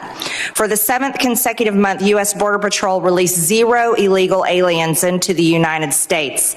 Daily average apprehensions at the southern border are 95% lower than the daily average under the last administration. 10 months under Trump has seen less apprehensions than 1 month under Biden. Since January 21 through the end of November, there have been 117,105 total enforcement encounters along the southwest border, which is nearly 40% less than the monthly average during the Biden administration. Meanwhile, there has been an 8,000 increase in death threats against ICE law enforcement. Secretary Noem, back in July, the department put out a press release titled Worst of the Worst. Criminal proceedings begin in a case of transgender illegal alien accused of rape, child rape, not just rape, child rape of a 14-year-old boy in a sanctuary New York City bathroom. I wanted to highlight this case because it encapsulates so many different violent policies of Democrats. This is an increase in trans violence with their embrace of gender ideology, an egregious catch and release policy implemented under the last 4 years, and sanctuary cities that harbor criminal, illegal alien monsters that have raped and murdered many Americans. Can you discuss further what you're facing in these sanctuary cities and the illegal alien monsters that have been released into American communities under the Biden administration? Yeah, unfortunately, Congresswoman, we arrest individuals like that every day because they're so prevalent on our streets because of what happened under the Biden administration. Every day we're able to go out and encounter and bring to justice individuals who are raping our children, murdering our mothers, our grandmothers, our families are devastated by them. And I'm shocked at the Democrats' constant defense of these individual criminals over the American citizen that is out there just trying to live their lives, put food on the table, and live the American dream. And what we do at the Department of Homeland Security by making sure that we're out enforcing the law every day is making sure that those families get a chance to do that. So I'm so grateful for them. The 8,000% increase in death threats is real. These ICE agents and CBP officers that are out on our streets doing God's work live in these communities. They live there. These are their families and their neighbors that they're protecting, and they get up every day and do that job because they believe in their mission. They take an oath, and they are honorable men and women who are serving with greatness during a challenging time when activists and radicals attack them and put their lives in danger. I think it's shameful to see the defense of individuals who break our laws. We are a nation of laws. If we are not a nation of laws, we're no nation at all. And that is what we are doing every day, is following laws. If you guys don't like the law, go change it. That's your job. You don't complain. I was raised by a dad who said we don't complain about things. We fix them. Well, go fix them. If you don't like the law, quit bellyaching, quit hitting and attacking our ICE officers, quit going out and protesting and screaming vile things at them, quit calling them names. We wouldn't let our children do that. Go do something that actually matters by having an honest debate and changing the law. That's your jobs. You all should be fired, in my viewpoint. I agree. Thank you so much for that, Secretary Noem. Back in 2021, I was one of only 16 members who voted against the Allies Act of 2021, which increased the number of special immigrant visas for Afghan nationals and loosened vetting requirements for eligibility. This brought in over 76,000 Afghans. Director Kent, what actions are being taken to identify and remove any of the 100,000 Afghan nationals admitted under the Biden admin who may have ties to terrorism, like the one who shot 2 National Guard members, tragically killing Sarah Beckstrom here in Washington, D.C.? Gentlelady, I'm sorry, gentlelady's time has expired, but Can he just answer? no, we're quickly? keeping everything quick to the 5 minutes. I'm sorry, but gentleman from New York is now recognized. Mr. Goldman for 5 minutes. Secretary Noem, let's talk about the law. Do you agree that asylum is a lawful pathway to immigrate to this country? Yes or no? There's an asylum program, yes, in place. All right. So It wasn't immigrants used under then the with Biden. ongoing asylum applications are legally in this country, correct? Excuse me, I'm sorry. Your question was? Immigrants with ongoing asylum applications are legally in this country. There are individuals in this country that have applications that. And they are legally here because it's a lawful pathway, right? It's a lawful pathway. Okay, so And I if will- your department then deports anyone with an ongoing asylum application, you are violating the law, correct? Joe Biden left us with. I'm not asking about Joe Biden. I'm asking you a specific question. If your department deports anyone with an ongoing asylum application, you are violating the law. Is that correct? It was greatly violated when they allowed. I'm asking you. People to come I'm in and asking you. granted asylum applications. Why are you filibustering? Why can't you ignoring answer the laws. question? It's a Because simple Joe- question. Your president. If your department and your secretary deports did not follow anyone the law. with an ongoing Those asylum application, you are violating the law. Isn't that correct? The asylum program was broken under the last. Mr. Chairman, I will reclaim my time. She's not answering the question. But the obvious answer is that yes, if you follow a lawful pathway, asylum is a lawful pathway. If you have an open asylum case, you are here lawfully. But the problem that we are seeing around the country is that you are not following the law. Don't tell us to change the law. If you don't like the asylum system, you change the asylum law. Bring it to us. We'll work with you. I think it needs to be changed. But you can't just decide that you're not going to follow the law, and asylum is a law, and deport people who have ongoing applications. Unfortunately, that is exactly what's happening. It's happening across the street from my office right in New York City. Numerous thousands of people who have come to court appearances, have left them with open asylum applications, have been arrested. And then they've been shipped off and many deported. In September, one applicant was ripped away from his wife and small children after such a court appearance.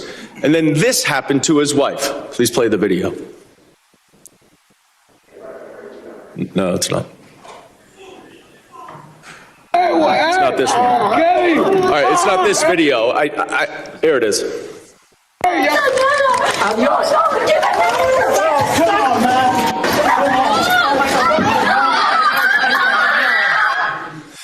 Now, after this incident, your department issued a statement that said the officer's conduct in this video is unacceptable and beneath the men and women of ICE.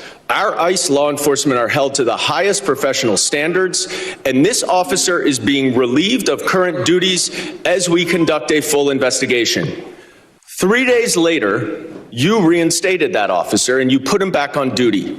I sent you a letter and asked you what investigation was done and why was he reinstated. You did not answer that letter. So I'm going to give you an opportunity right here to explain to me that if that officer's conduct was, quote, beneath the men and women of ICE, unquote, why did you reinstate him? Sir, that investigation was completed. I can give you that investigation and the information that you would like.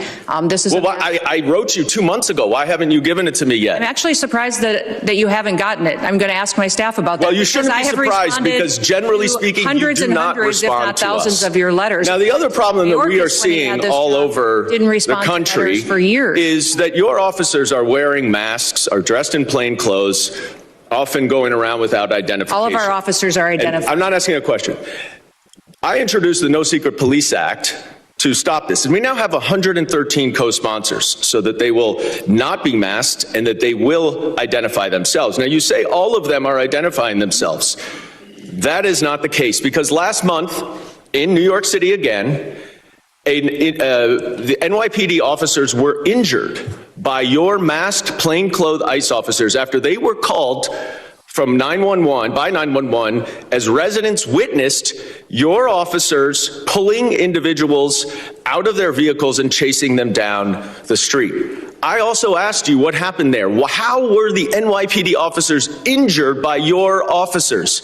And you didn't respond. What's the answer? Sir, our individual officers are identified. Gentlemen's time has expired.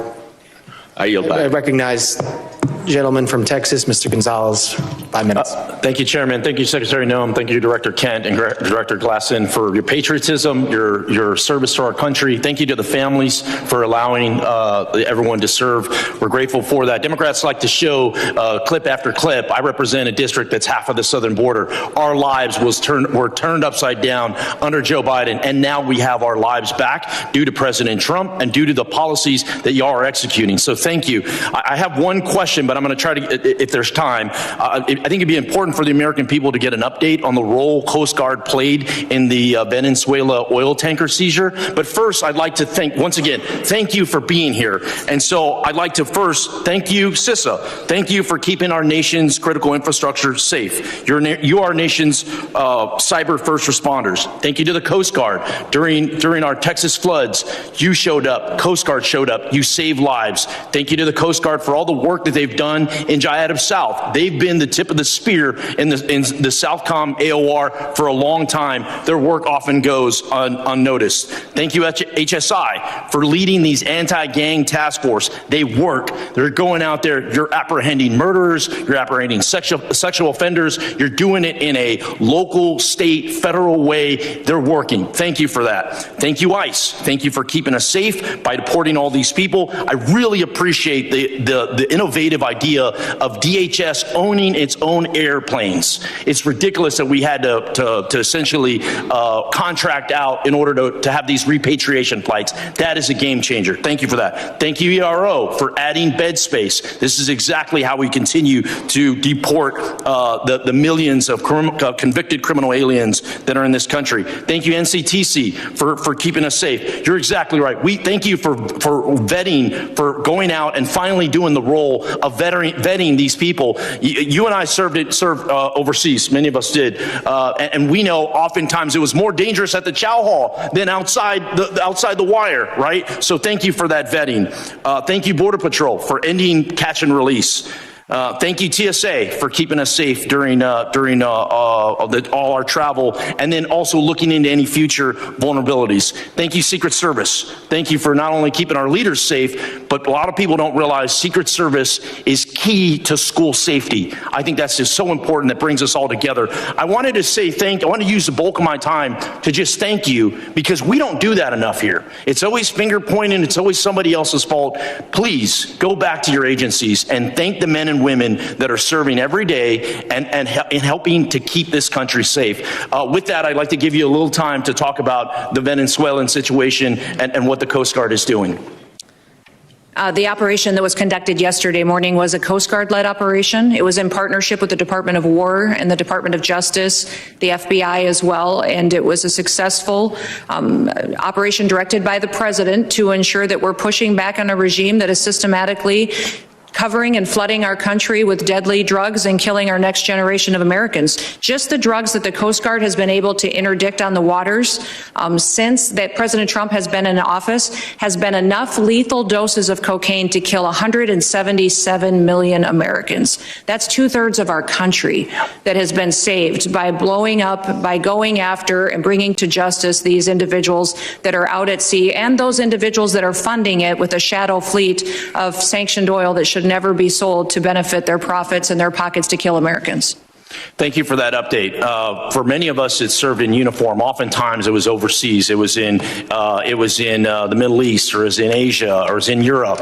And I think those AORs are very important. But for too long, president after president after president, our backyard has been left wide open, and we're completely shocked why all these terrorists are in our country and all these people are unvetted. All this chaos is happening when in our own backyard was unsafe. So thank you again for one. I know you traveled and you met with heads of state, El Salvador, Mexico, a couple that come to mind. But I just want to thank you and for making our backyard a priority and ultimately to keep Americans safe. Texans are more safe today than we were a year ago. And a lot of that is due to President Trump and due to the leadership that I'm seeing right here of executing those policies. Thank you, thank you, thank you. With that, Chairman, I yield back.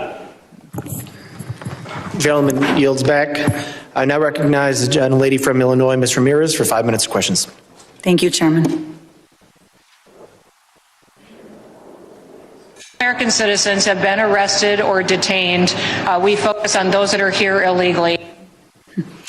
Secretary Noem, you lie and you lied to the American people. I will be including into the record an article by ProPublica from October 16, 2025, entitled, "We found that more than 170 U.S. citizens have been held by immigration agents. They've been kicked."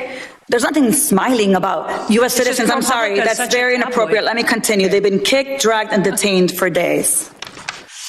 The next one. The Trump administration has specifically targeted the worst of the worst. The individuals that we are going after are those that are violent criminals, those that are breaking our laws. Secretary Noem, again, you lied to the American people. I will be including into the record an article by the NBC News from December 7, 2025, entitled, "ICE has arrested nearly 75,000 people with no criminal records, data shows."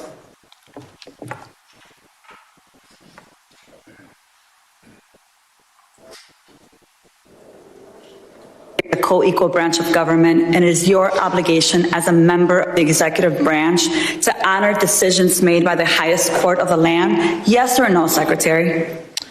We are abiding by all federal judges' orders. Absolutely. The Justice Department said that when the administration was ordered back in March to stop sending detained migrants to a mega prison in El Salvador, you personally made the final call to continue the flights anyway. Is that correct? And the decisions that are made on deportations, where flights go and when they go, are my decision at the Department of Homeland Security. And we'll continue to do the right thing, continue to work and protect Americans, no matter what radical judge comes out and tries to stop us. We'll do.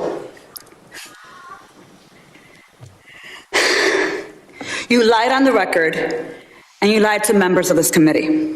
You violated court orders by not turning around deportation flights bound for El Salvador, where we know that hundreds of people under your leadership have reported that they were raped, they were beaten, and they nearly died.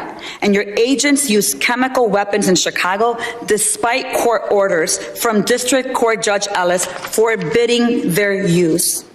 Secretary Noem, you, Gregory Bovino, and your ICBP and DHS deputized agents have waged an unaccountable, unlawful, unconstitutional war against communities across the nation. Our residents have been surveilled, they've been threatened, they've been tear gassed, they've been hit with pepper balls, they've been shot, they've been subjected to warrantless arrest and precision immobilization maneuvers, they've been kidnapped and disappeared under your leadership. So we have a lot to talk about, but you and your department continue to reject congressional oversight. And you know how I know this? I know this because I've requested a meeting with ICE Field Office Director Russell Hutt. I requested a meeting with Field Office Director Samuel Olson. And when you came to Chicago on October 3rd, I publicly and formally requested a meeting with you. So I'm going to be including a letter I sent on October 3rd requesting a meeting with Secretary Noem. So, Secretary Noem, I want to ask you again, will you commit to meet with me, yes or no? Yes, absolutely. Thank you. Thank you. So we have a lot to talk about, and actually my scheduler has a couple dates that I'll get to you after this meeting. I appreciate that. So look, I want to be very clear. You have misused resources appropriated by Congress. You've engaged in unethical behavior. You have repeatedly made false and misleading statements to Congress and to the press, and you've undermined the separation of powers and disregarded the role of Congress and the courts. Bottom line, you lie with impunity, you reject checks and balances, and you ignore Congress and the courts. Your options are limited. Either you're going to resign, Trump's going to fire you, or you will be impeached. I've already called for your resignation. You may remember I hand-delivered my request to you back in May, and I urge you to reconsider resignation because I've taken the first step towards your impeachment, and I've called on the Judiciary Committee to open an investigation into your lawlessness. Mr. Chairman, I know that at the end we'll be entering a number of articles into consent, but since I have a few moments, I ask unanimous consent to enter into the record a letter calling the Judiciary Committee to investigate Secretary Noem's impeachable offenses. Whatever you choose, the American people will have justice, Secretary, and you will be held accountable. I'm going to make sure of that every single day. With that, Mr. Chair, I yield back. Gentlelady yields back. I now recognize the gentleman from Texas, Mr. Luttrell, for 5 minutes of questions. Thank you, Mr. Chairman. Madam Secretary, it's good to see you, and thank you again for coming to Texas after the Kerrville floods. Your team was amazing. Their interaction with the leadership in our state, up and down the chain of command, was outstanding. Not something I read about, I saw it. So I'm speaking from the truth. So let's talk about worldwide threats, if you don't mind. This may go back and forth to Mr. Glasheen and Mr. Kent. My questions, first and foremost, is the nefarious actors globally, they're kind of everywhere. And as we try to protect the motherland, in a cyberspace, air, sea, and land. Something that's come to my attention in the committee hearing we had earlier, undersea cabling. And I don't know if you're a subject matter expert on this. I really wasn't until this hearing. But a large amount of our information flows under the water. Something that most people aren't aware of, but I can assure you that the bad actors globally probably are. Now, it's multi-jurisdictional from what I understand. It's the Department of Justice, it's Department of War, and then it's Department of Homeland Security. And they kind of juggle the effort. Can you give me some insight on the protection mechanism that Homeland Security has for our undersea cabling? And I consider this a very viable threat specifically for information flow, considering everything that goes back and forth across the water. Can you give me a kind of a high-level briefing considering the atmosphere of what we're looking at? Yes, I can, and I'll try to leave some time for the other individuals too, but the Department of Homeland Security has 23 different components. Several of them have some responsibility for surveillance and monitoring of those cables and the information that flows through them. So CISA is our cybersecurity agency, which looks for bad actors, hunts down those bad actors, and then hardens our systems. So where we see a weakness or a vulnerability, they help us do that with the interactions we have with private companies, their communications, or other countries. But then we also have our Coast Guard out on the waters each and every day, which help us with surveillance activities to see if there's nefarious actors that would be out there jeopardizing those systems. We have INA, which is our intelligence and analysis. They are the ones that are helping us with our covert operations. They're the ones who are coordinating with our intelligence agencies on what we see as hacking attempts or enemies that would try to endanger those cables or cut them, damage them so that they couldn't be utilized to keep our critical infrastructure going. FEMA is the agency that's responsible for, on our worst day, if we needed something or someone to run the government, if there was an attack in this country, FEMA is the agency that would do that and maintains the resources to making sure that we have an operating government in an emergency disaster situation. I know there's redundancy on the cabling system, and there's from what I understand, there's over 1 million miles of cable underwater.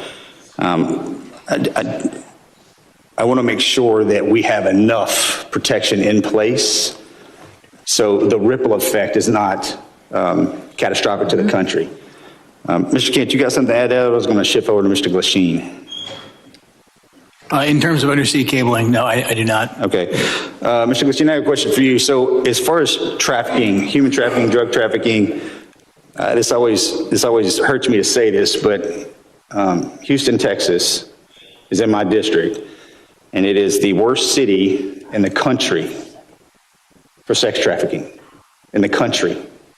I just cannot believe that. What is the FBI doing amongst other agencies? You just happen to be sitting here in front of me. And Madam Secretary, you can probably jump in on this too. Enough's enough. I understand the complexities of the World Wide Web and how these bastards are doing this, and we can't seem to grab a hold of them. What's the answer? Our HSI investigators specialize in child trafficking and human trafficking. They get up every single day and hunt down those individuals that victimize our children and partner with nonprofits and other agencies with the FBI to do that. Yes, it's shocking to me that Houston is one of the hotbeds as well. We need to take a better look at this because we're losing. I mean, we're losing so bad, I don't even know how to define it. Mm-hmm. And this has been happening. I said this exact same thing to Mr. Mayorkas, and if I was here before that, I'd say the same thing again. It's just, we have not figured it out. Mm-hmm. Mr. Glasheen, you got anything for that? Yeah, I would tell you, it's been a priority with this director. And, you know, so far this year, compared to last year, we have 300 plus human traffickers arrested, up 15%. I'm sorry, sir. Mr. Chairman, I'll yield that. I appreciate that, and I'll catch you after if one of the following witnesses wants to give him some time to answer that very important question, they can do that. Gentleman yields back. I now recognize the gentleman from New York, Mr. Kennedy, for 5 minutes. Thank you, Mr. Chairman. Secretary Noem, with about a year as DHS Secretary under your belt, there's no shortage of criticisms for me to choose from today. You've deported American citizens, bringing a level of inhumanity to this nation's immigration laws that I haven't seen in my lifetime.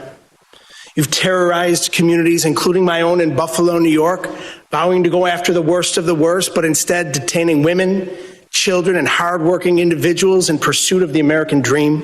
You've botched a response to one of the most devastating floods we've seen, an extreme weather event along the Guadalupe River that took more than 130 innocent lives, including more than 35 children. Central Texas waited days for your agency to respond because of the reckless policies you've implemented. Your FEMA lead was missing in action, completely unreachable, as were FEMA's call lines, with 84% of calls unanswered on July 7th, 3 days after the floods. FEMA personnel, despite your slashing of their ranks, who were ready and willing to help, waited days to spring into action because of your policies. Disasters do not wait for bureaucracy. Your abysmal performance goes beyond your woeful disaster response. You've also taken a sledgehammer to FEMA's recovery, preparedness, and mitigation missions. You canceled more than $4 billion in building resilient infrastructure and communities funds, a program that helps communities reduce their risk of natural disasters. You withheld millions in FEMA funds for emergency alerting infrastructure found to be in violation of the Impound Control Act. You, perhaps most critical to my state of New York, canceled more than 90% of New York State's Homeland Security Program funding, including $134 million in urban area security initiative funds for New York City's greater metropolitan areas. You have mismanaged these grants to the point where cities and states, including New York, are suing you to recover counterterrorism funding that's lawfully theirs and that Congress intended for them to receive. It's a tragedy that we're here today discussing these cuts to counterterrorism and security grant funds for a city that was the main site of the September 11th attacks, the entire reason your department was established in the first place. As the ranking member of the Subcommittee on Emergency Management, it's my responsibility to show the American public how you've systemically upended FEMA and emergency preparedness as we know it. So I have a couple of questions. Simple yes or no answer will suffice. Would you agree with the national security officials' assessment that the United States has been operating in a heightened threat environment for several years now? Yes. Yes or no? Would you say New York City is susceptible to these kinds of security threats? Yes, and that's why they should spend so with New York City being $440 the million number one terrorist target in the nation, the federal government gave them with New York City being the number one, I reclaim my time, with New York City being the number one security threat in this nation, it's unconscionable that you would cut $134 million in urban area security initiative funding for the city of New York. What compelled you to knowingly make our cities less safe with these funding cuts? What compels you, your mayor, and your governor to release thousands of criminals on the streets rather than to turn them over to ICE? You'd rather release Secretary Noem, a murderer out on your street. You cut $134 million and honor our detainers. in You should funds honor our detainers. to support the security of New York City and the state of New York, the number one threat in this nation. In your own words, your cuts are blatantly political, callous, and outright dangerous. It's clear you have no interest in countering real threats in the homeland. While high-risk cities and disaster zones wait for help, you've devoted the past 11 months of violent raids, anti-police policies, and nonstop photo ops. You've brought shame to a department that was created after 9/11 in a time of unity to protect our people. Your failure to lead is a direct threat to the homeland security in our nation, and you should resign immediately. I yield back. Gentleman yields back. I now recognize the gentleman from Alabama, Mr. Strong, for 5 minutes of questions. Thank you, Mr. Chairman, ranking member, and members of this committee. I thank you, too, to our witnesses for being here today, for your work to protect the homeland in an increasingly complex threat environment. My question today focuses specifically on the evolving drone threat. Mr. Glasheen, the FBI's National Counter UAS Training Center at Redstone Arsenal is now the central hub for preparing federal, state, and local partners for drone threats at major events. What makes Redstone Arsenal such an effective location for this mission, and how does that setting support the scale of training required for World Cup, America 250, and the 2028 Olympics? Thank you for your question, Congressman. What makes Redstone a great partner for us is, one, the support that we have from Congress. Number two, the space we have there. The FBI has been in Huntsville for a long time. Huntsville also houses our Special Agent Bomb Technician Program, where we train bomb technicians, EOD professionals across the United States, and we model the counter UAS school off of that. So that proof of concept has been in place, and we're mirroring that process to train the counter-UAS operators. Thank you. I was there for the inaugural graduation. I'm telling you, it was most impressive. I can assure you there's no other location in the country that offers the same mix of controlled airspace, testing ranges, partnered agencies, and mission infrastructure that the FBI has at Redstone Arsenal. Counter-UAS has the ability in Huntsville to jam, block, drop, intercept, and do forensics. As demand for this specialized training grows, what investment should Congress prioritize to ensure long-term stability for this mission at Redstone? I'd say yesterday, or the legislation in front of, I think, the Senate right now for the NDA for the authorities, that'd be the first step to give us the ability to lawfully use the counter-UAS authorities. I think additionally, is just like the computer technology, it evolves, with the months. And so the counter-UAS technology is going to change, so have the appropriate funding and support to stay up with that technology so we can mitigate the threats that our nation faces. Thank you. Those graduates were from all over the country, and it was most impressive. Secretary Noem, this committee has failed to thank you for your faithful service to America. The southern border is closed. Human smugglers, drug traffickers, and illegal aliens that invaded this country from more than 160 different countries are being returned to the country of their origin.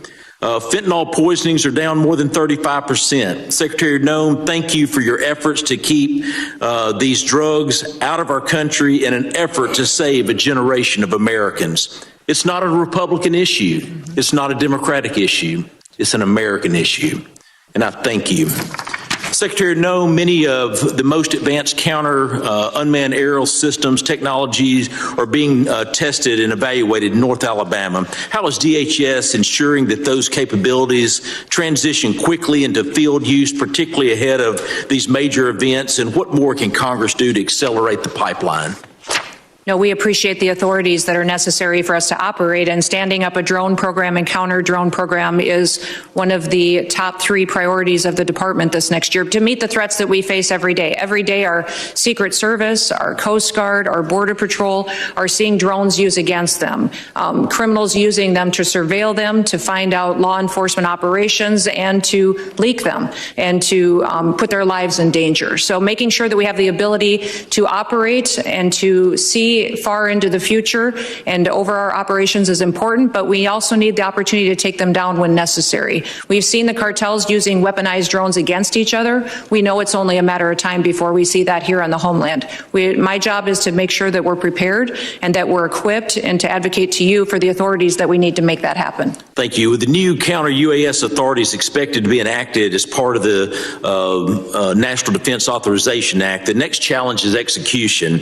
What concrete steps is DHS planning to take in the coming months to ensure that these new authorities are fully operational before the FIFA World Cup, the Olympics, and America 250? And I even want to take it even further. You start looking at college football. We've got to take it even further. Rather than they're all large gathering events. I actually had the Secretary of Security of the Southeastern Conference before Mr. Kennedy and my committee, and it was unbelievable. On any given weekend, 8 to 10 football stadiums with greater than 90,000 people there. We must defend the home front. And I'm sorry that my time has expired, but I thank you for being before this committee today. The gentleman yields. I now recognize the gentlelady from New Jersey, Ms. MacGyver, for 5 minutes of questions. Thank you, Mr. Chairman and Ranking Member, for holding this hearing today. The greatest threat to the homeland right now is a Department of Homeland Security that the American people no longer trust, a department actively undermined by its own secretary. This is on you, Secretary Noem. Today's hearing is supposed to be about worldwide threats, but Madam Secretary, under your watch, the threat is coming from inside the building. Because when DHS, the department charged with keeping Americans safe, is caught breaking the law, lying to the American public, systematically dismantling oversight, fueling bigotry, and targeting vulnerable communities, trust is broken. Let's start with the basics. How can we trust your department with you at the helm? The American people deserve an answer, even if you've spent the past year dodging accountability like it's your full-time job. We need to talk about oversight. Oversight is not optional. It is not a courtesy because you feel like it. It is not something you entertain only when it's politically convenient to you. Yet, time and time again, Secretary Noem, you have treated congressional oversight as an inconvenience at best, and at worst, something to be invaded, ignored, or denied altogether. Republicans on this committee may be willing to hand over their constitutional duty in order to kiss this administration's butt cheeks, but I am not. I will never. My district is not, and the American people sure aren't. While Republicans turned this hearing into a praise fest for your failed tenure, communities across America, including mine in New Jersey, are made less safe because DHS under your leadership has become unproductive and malicious. All of the thank you that we keep hearing from across the aisle, there's no thank you from me. And we see the truth that you're trying to hide. The truth is you are deeply unqualified for the post you hold. This is on full display in the way you treat the people in this body, myself included, who have been elected to serve our communities and keep them safe. Representative Grajava, Senator Padilla, myself, and others whose character, integrity, and bodies were attacked by your department without evidence and without apology. Far beyond being disrespectful, you have shown a complete disregard for the oversight authority granted to us by law. You have repeatedly shown that you will target whoever you want, whenever you want, without accountability. Members of Congress, members of our communities, and even American citizens, as many of my colleagues have continued to point out today. Secretary Noem, that's not leadership. That's not democracy. And that is not how this works. Again, this is not just about you. Don't want you to think this is just a pick on you day. This is about the Trump administration that has turned DHS into a political weapon. So I'll ask you this. Is Trump embarrassed by your tenure, or is this exactly the kind of god-awful leadership he wants at DHS? Yes or no? Ma'am, we've already conducted more oversight visits. No, it's a yes or no. Yes or no. Okay, Secretary Noem, this is my time to talk, not your time to talk. I reclaim my time. I reclaim my time. For 5 minutes of questions. It's no wonder that chaos has become the commonplace when rudeness is so on display. Look, it's both sides. We've created a lack of civility in this country. But we're perpetuating in this society what your administration is trying to correct, and that is returning back to the rule of law. What separates us from falling into chaos as a nation where poverty envelops us is when we return to order and a display of respect towards law enforcement, a display of respect to officials. Look, this custom, and you've been a member of Congress, of where we talk over people and we don't give secretaries a chance to respond, the height of self-importance that too many people try to employ in this building, not remembering we're all here as public servants to serve the people. We lift our hearts up far beyond our fellow countrymen. I'll tell you who says thank you. It's those whose families that were the victim of assaults and rapes and murders under the auto pen period the last 4 years. They say thank you. Those who see the madness of lawlessness, a lack of respect to law enforcement, the heightened element of law enforcement sitting in their vehicles and being targeted, say thank you. Those families of law enforcement whose addresses are being put out in public so they can intimidate not only the law enforcement officials but their families to try to put them into a place of fear, say thank you for common sense returning back into this country.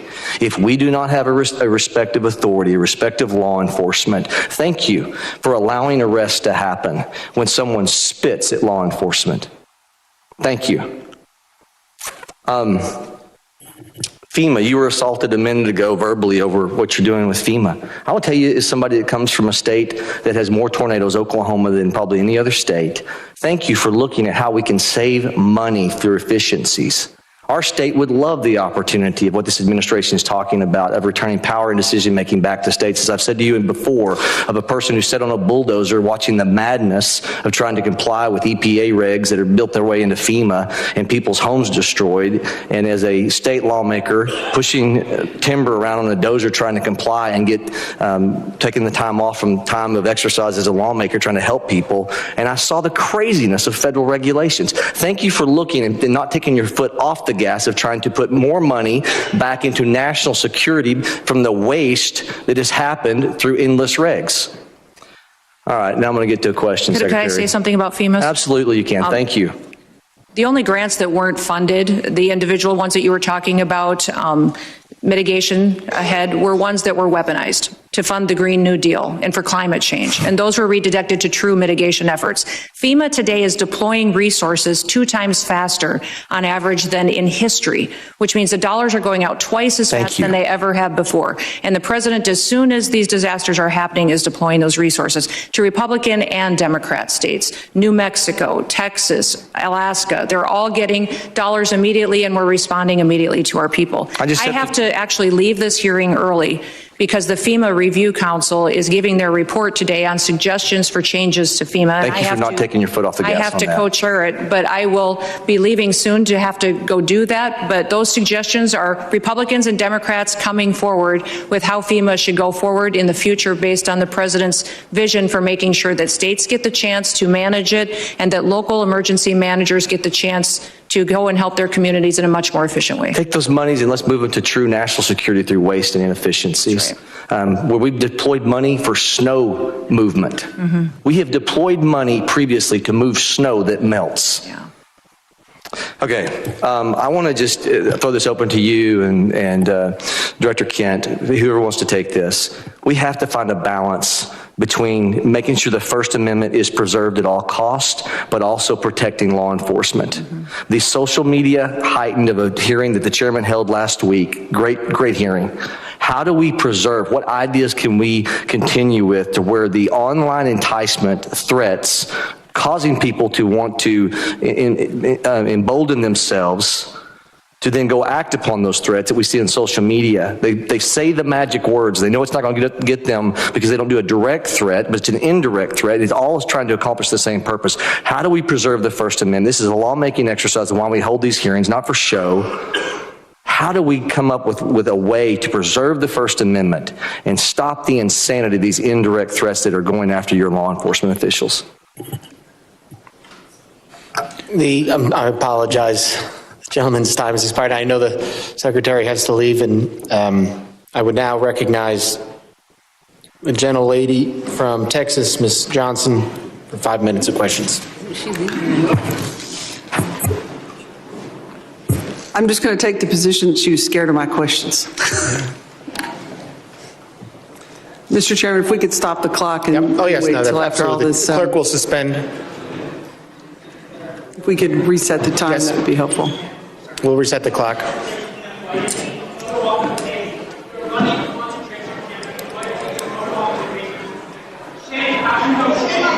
Gentlelady, prepared.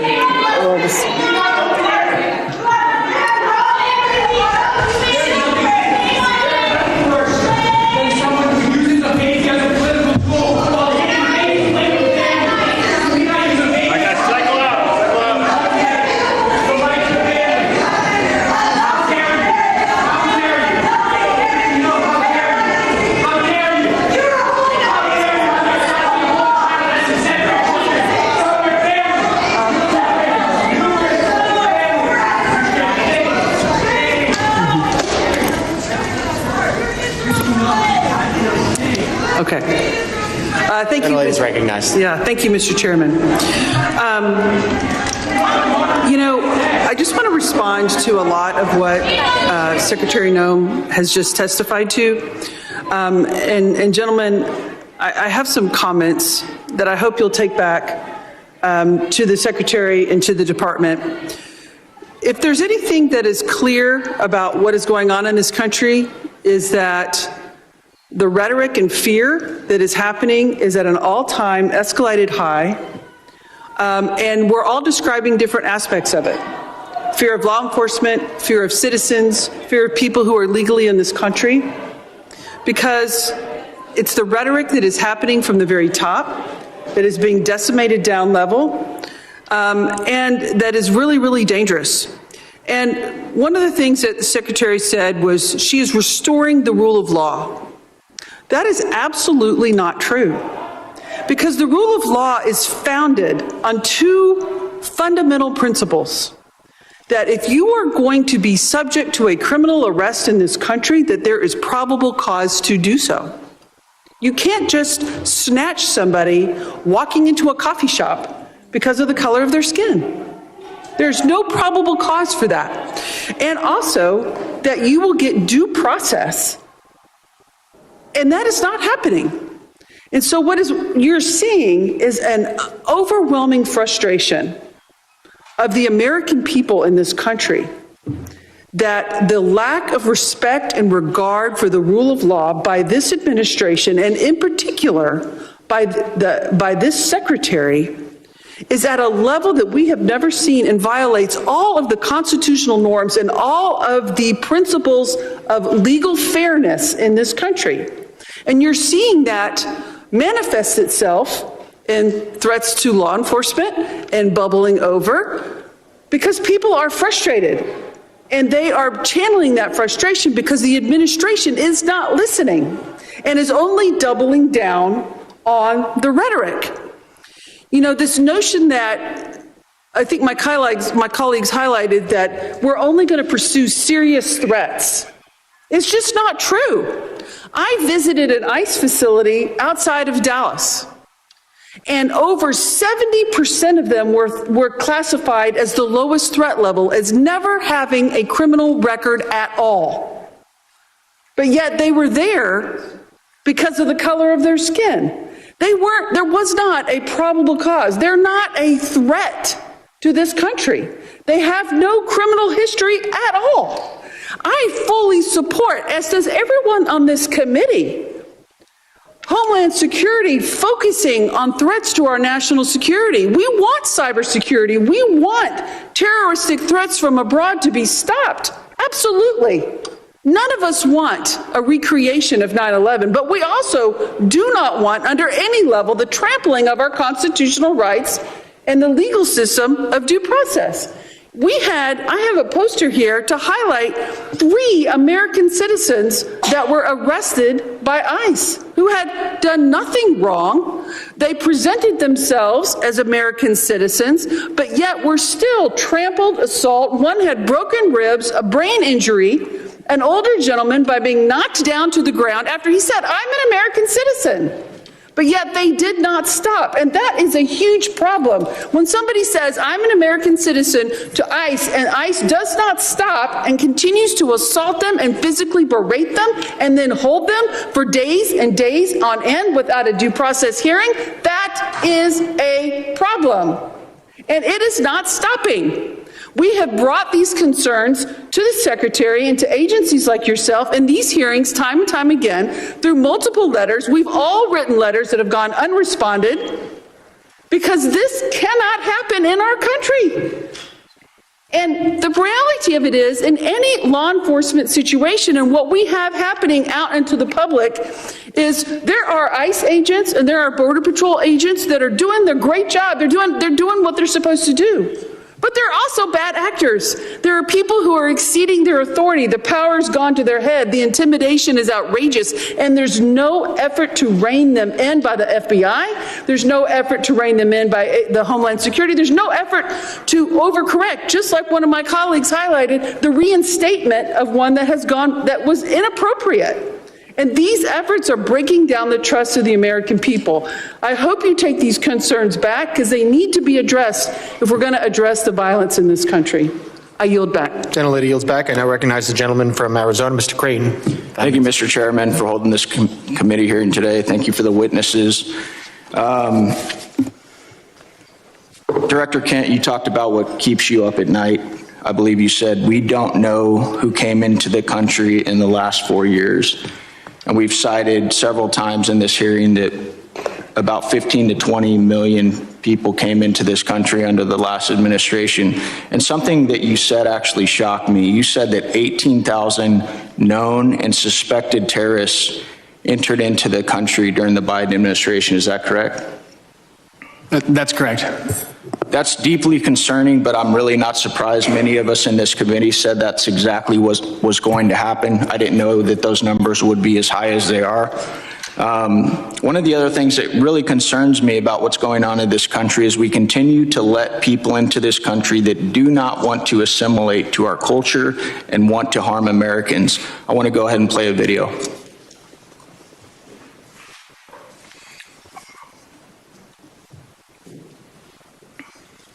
Law should be above the U.S. Constitution. Yes. Should Sharia law be over the U.S. Constitution? Yes. U.S. Constitution, which is made by people, and the Sharia law is made by Allah. So that is all the way above. That has to be definitely in the land, not for the America, for the whole world would be above. So that should be above the U.S. Constitution. Yes. Do you feel more comfortable living under American law, or do you feel more comfortable living under Sharia law? I Sharia law. I'm a Muslim. I prefer Sharia law. Sharia law, yes. You prefer Sharia law over American law? Of course, yeah. They always can come with the same accusations.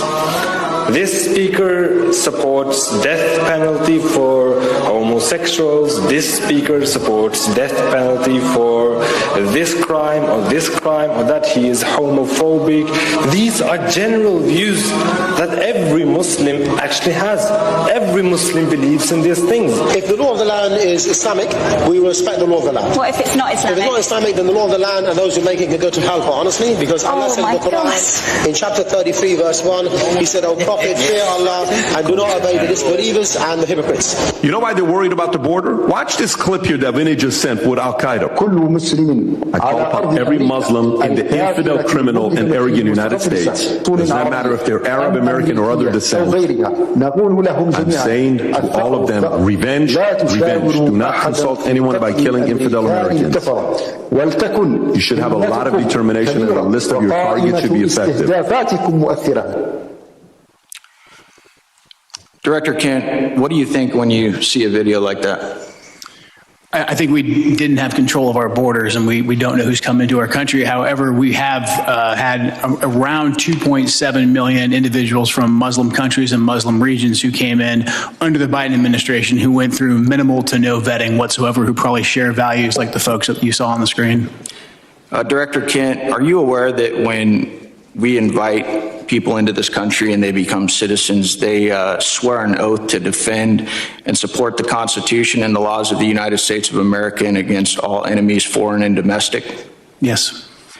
What do you think, what do you believe the long-term consequences will be if the United States continues admitting individuals who either openly reject assimilation into American civic culture or who falsely swear an oath to uphold the Constitution despite having no intention of honoring it?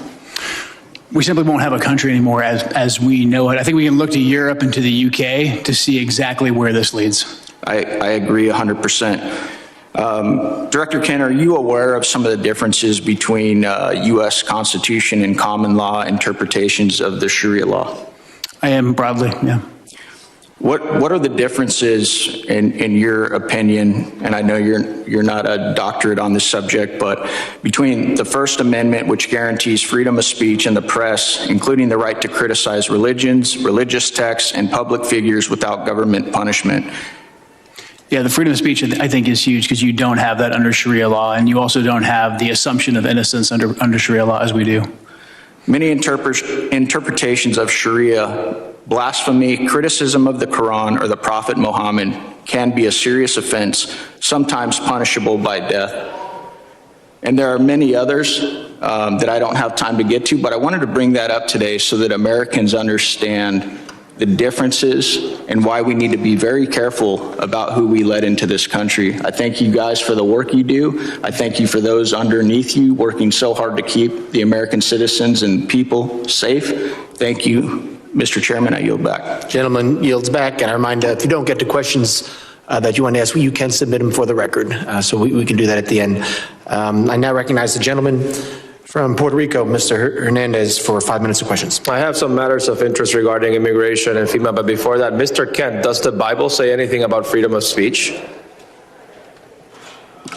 Not a biblical scholar. I don't think it does. And I'm concerned about singling out Muslims and specific religions to talk about how their religious dogma conflicts with our laws and constitutions. I lament that Ms. Noem has had to leave early today, but I wanted to talk about the atrocities that the DHS's immigration enforcement and the pain it is causing in places like my home district of Puerto Rico. Just a few weeks ago, we witnessed ICE shove a pregnant woman. I cannot imagine, as an expecting father myself, the anxiety that family must have gone through when they took that person to the hospital and treated her for her injuries. Also, a few weeks ago, CBP detained Aracelis Terrero from the streets of Cabo Rojo. They put her on a plane, they sent her to Texas. She was in a detention facility. She was removed from the detainee location service, and she was not allowed to contact her attorney. Ms. Terrero was a domestic violence victim who was in Puerto Rico with a legal work permit. And I wanted to ask Ms. Noem if DHS policies allow CBP agents to detain persons who are legally in the United States. I wanted to ask Ms. Noem the legal authority behind the detention of Aracelis Terrero. I wanted to ask Ms. Noem why she was removed from the detainee location system. I wanted to ask Ms. Noem why Aracelis Terrero was not allowed to contact her attorney. Unfortunately, I predict that she would not have given us adequate answers based on the answers that she has provided to my colleagues here today. Now, I also wanted to raise a concern with Ms. Noem regarding TSA agents. In Puerto Rico, I witnessed how many TSA agents worked arduously without pay during the government shutdown, and how her announcement that they would get $10,000 as a bonus for working without pay during the pandemic actually created the opposite effect of boosting morale, because it was so selective that it excluded apparently most workers. And finally, I wanted to raise the concerns of red and blue mayors from Puerto Rico. I emphasize red and blue mayors, Republican and Democratic mayors, regarding her recent secret policy regarding transactions or grants for FEMA money that exceed $100,000. So to their surprise, they found out that grants and funding assignments exceeding $100,000 would now need to be approved by Secretary Noem. But there was no transparency regarding that rule, and we have no information regarding the application and the enforcement of that rule. And I sent her a letter with 15 other members asking those questions, and I got a letter in response that has no answers to these questions. And I wanted to urge her to reconsider this policy that is delaying aid and reconstruction funds for the people of Puerto Rico, which are still suffering 9 years after Hurricane Maria, and that this is affecting Republicans and Democrats, that reconstruction should not have a party ID, and that instead of fighting the bureaucracy, this has made the bureaucracy worse. But unfortunately, Secretary Noem left early, and we are left expecting these answers. Thank you, and with that, I yield back. The gentleman yields back. I now recognize the gentleman from Tennessee, Mr. Ogles, for 5 minutes of questions. Thank you, Mr. Chairman, and thank you to the witnesses. Let's be clear. The United States of America is safer today because of President Trump. The United States of America is the dominant predator across all landscapes because of President Trump. We have restored our status as the global leader because of President Trump. Hard stop. Now, when we look at the topic of the hearings, the objectives, there were 6 bullet points. I'm going to hit the highlights, examine the full scope of evolving threats facing the United States of America, particularly on readiness at the federal, local, and state level. Highlight the significant, number 2, the significant national security gains achieved by President Donald Trump. 3, review the Trump administration's efforts to reverse the damage caused by the Biden border crisis. 4, analyze the scale and scope of cyber threats, which is my area as the chairman of the cyber subcommittee. 5, discuss the evolving terrorism landscape, including FTOs, HVEs, and DVEs. And 6, evaluate emerging unconventional threats. Unfortunately, my colleagues must not have read the memo, because that's not what they've talked about. They want to talk about ICE and immigration. So let's talk about that. You know, in 1965, we passed the Hart-Celler Act. Since that time, we've seen chain migration on a scale that, quite frankly, I'm not sure even the progressive liberal authors of that bill could have possibly imagined. In that amount of time, we've seen 60 million migrants come into this country, most of which, 90%, from third world countries. There are roughly 300,000 Afghans in America, 200,000 of which came under Biden. Approximately 45% of Afghans are on U.S. food stamps. Afghans under the Biden administration have an unemployment rate double that of Americans. 68% of Afghans are on Medicaid. Let's go overseas. And so if that sounds like political rhetoric, let's look at the facts. Paris, 48% of crimes committed by foreigners, most of which were Muslim. Overall crime has surged since the Islamic migrant influx. That is from the French Interior Ministry. London, 40% of sex crimes are committed by foreigners, most of which are Muslims. That's the Metropolitan Police Department. Rome, 83% of 2024 street robberies by non-EU citizens, almost all of which were Muslim. Sexual assaults, 69% Muslim, Italian police reports. Minneapolis, here in the Homeland. Violent crime in Cedar Riverside, a Somali hub, rose 56% 2010 to 2018. Dearborn, Michigan, crime 105% above the national average. Hamtramck, outside of Detroit, 92% of assaults by Muslim immigrants.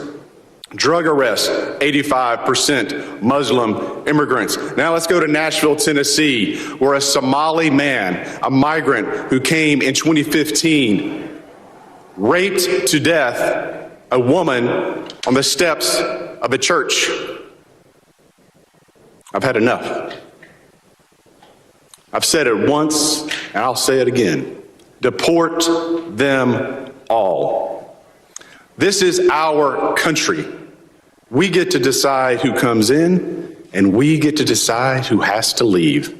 And I say deport them all. 90% that have come into this country are from third world countries, most of which are sucking resources from American citizens, burdening our cities. They do not belong here.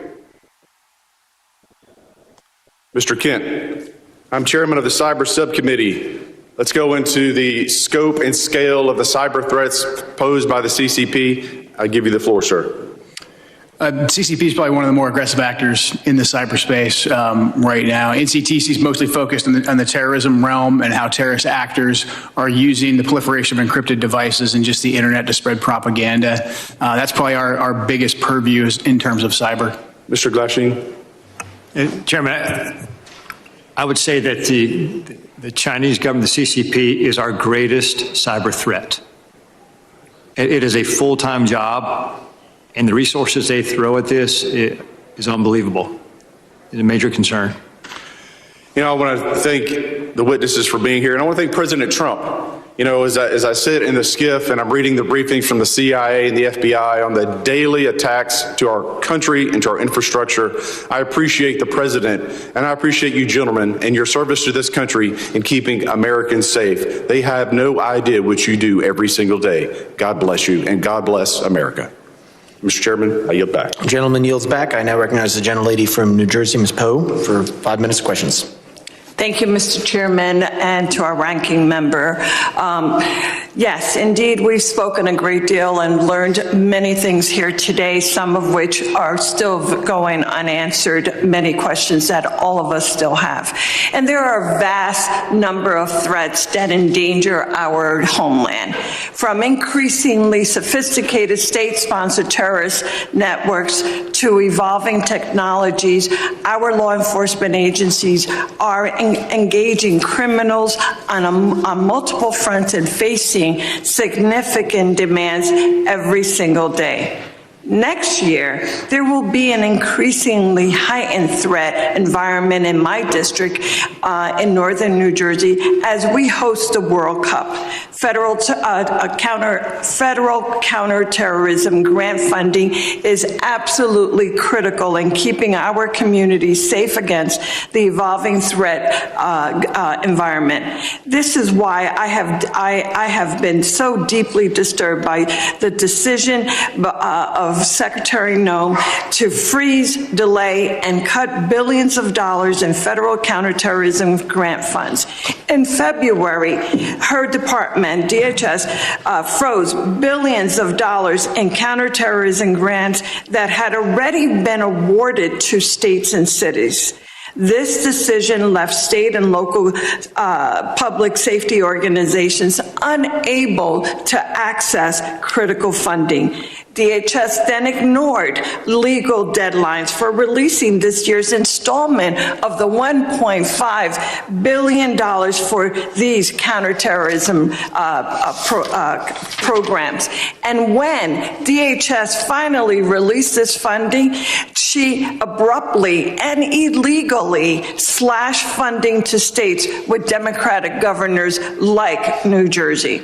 States and localities have sued in federal court for funding owed by the federal government that was appropriated for them by Congress.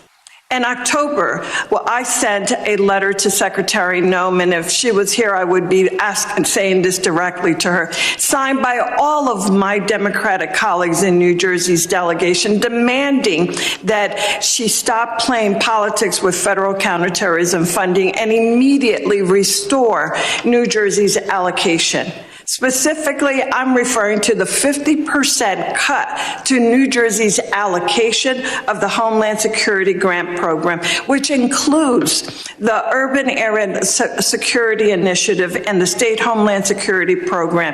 This is the single largest preparation grant program in the Federal Emergency Management Agency. New Jersey has relied on these federal grants to respond and prepared against terrorist attack. When she published the notice of funding opportunities for the Homeland Security Grant Program, she stated that her intent to allocate this funding was going to be based on statutory risk assessment and an analysis of relative risk to terrorism faced by the 100 most populous areas in the country. Under this process, New Jersey was preliminarily allocated around $19 million, but DHS final award notification, our state received just $9 million. The final award notification failed to explain why such drastic cuts were made.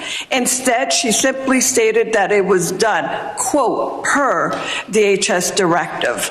To this day, we have still not received, I have not received a response to my letter. And I absolutely cannot understand and am so incredibly disappointed by the fact that this administration continues to try and attempt to walk all over this body. Congress is Article 1 branch, and we demand that we've received the respect that is due and that she respond to the questions, and that is her responsibility and her job. Mr. Chairman, I yield back. Thank you. Gentlelady yields back. I now recognize the gentlelady from South Carolina, Ms. Biggs, for 5 minutes of questions. Thank you, Mr. Chairman, and thank you to the witnesses for being here today. I know you have a really difficult job. I want to take a moment just to highlight the fantastic work of the Homeland Security Advisory Council. I think when I say this, I speak on behalf of our entire South Carolina delegation when I say that I'm pleased to see South Carolina's own Governor Henry McMaster appointed to chair the HSAC. Since its inception in 2002, the Council's mission has been to offer the Department real-time advice across the whole spectrum of security issues, and I think this is especially critical for a state like mine in South Carolina, where we face everything from severe weather events such as Hurricane Helene to major port security and cyber security concerns. But I'll move on, and I would like to direct this statement to Director Kent. China is and has been for quite some time the primary great power competitor to the U.S. I think some of my colleagues have already established that today. And I think we've identified the pacing challenge for our national security strategies. Chinese companies have made land acquisitions near sensitive military sites in the U.S., and Chinese researchers have engaged in espionage and intellectual property theft. Chinese national encounters at our northern and southern borders surged in fiscal year 24, and China remains the primary supplier of precursor chemicals contributing to American overdose deaths. So my question, Director, is to what extent do you see a nexus between China's destabilizing activities and the terror threat landscape in the United States? Thank you for the question, and that's a very important topic, especially in terms of fentanyl and the precursors the Chinese Communist Party provides. Working directly with the cartels, we have agents of the Chinese Communist Party, some directly affiliated and some indirectly affiliated, that are working with the cartels to continue to change essentially the recipe of the fentanyl, because as we designate these different precursors and they kind of fall off the market or become more regulated, these advanced chemists will then come into play, and they're the ones that provide the new ingredients, the new ways to manufacture fentanyl that kills American citizens. So this is something that we're looking at, in particular the relationship between these Chinese actors and the Mexican drug cartels. Well, thank you so much. And sir, if you have any additional information, I'd be happy to hear. Yes, ma'am. Thanks for the opportunity. I think to your question is, if our country is destabilized, it creates a lot of vulnerabilities for us. And whether it be the fentanyl is what you're talking about here, it could definitely affect our national security. Regarding the fentanyl, one thing Director Patel recently did is we've recognized the challenge that fentanyl faces in the United States. And instead of continuing to address the symptom, look at the root of the problem. He recently went over to China, met with his counterparts in MSP, and they agreed to put 13 precursor chemicals on an export control list.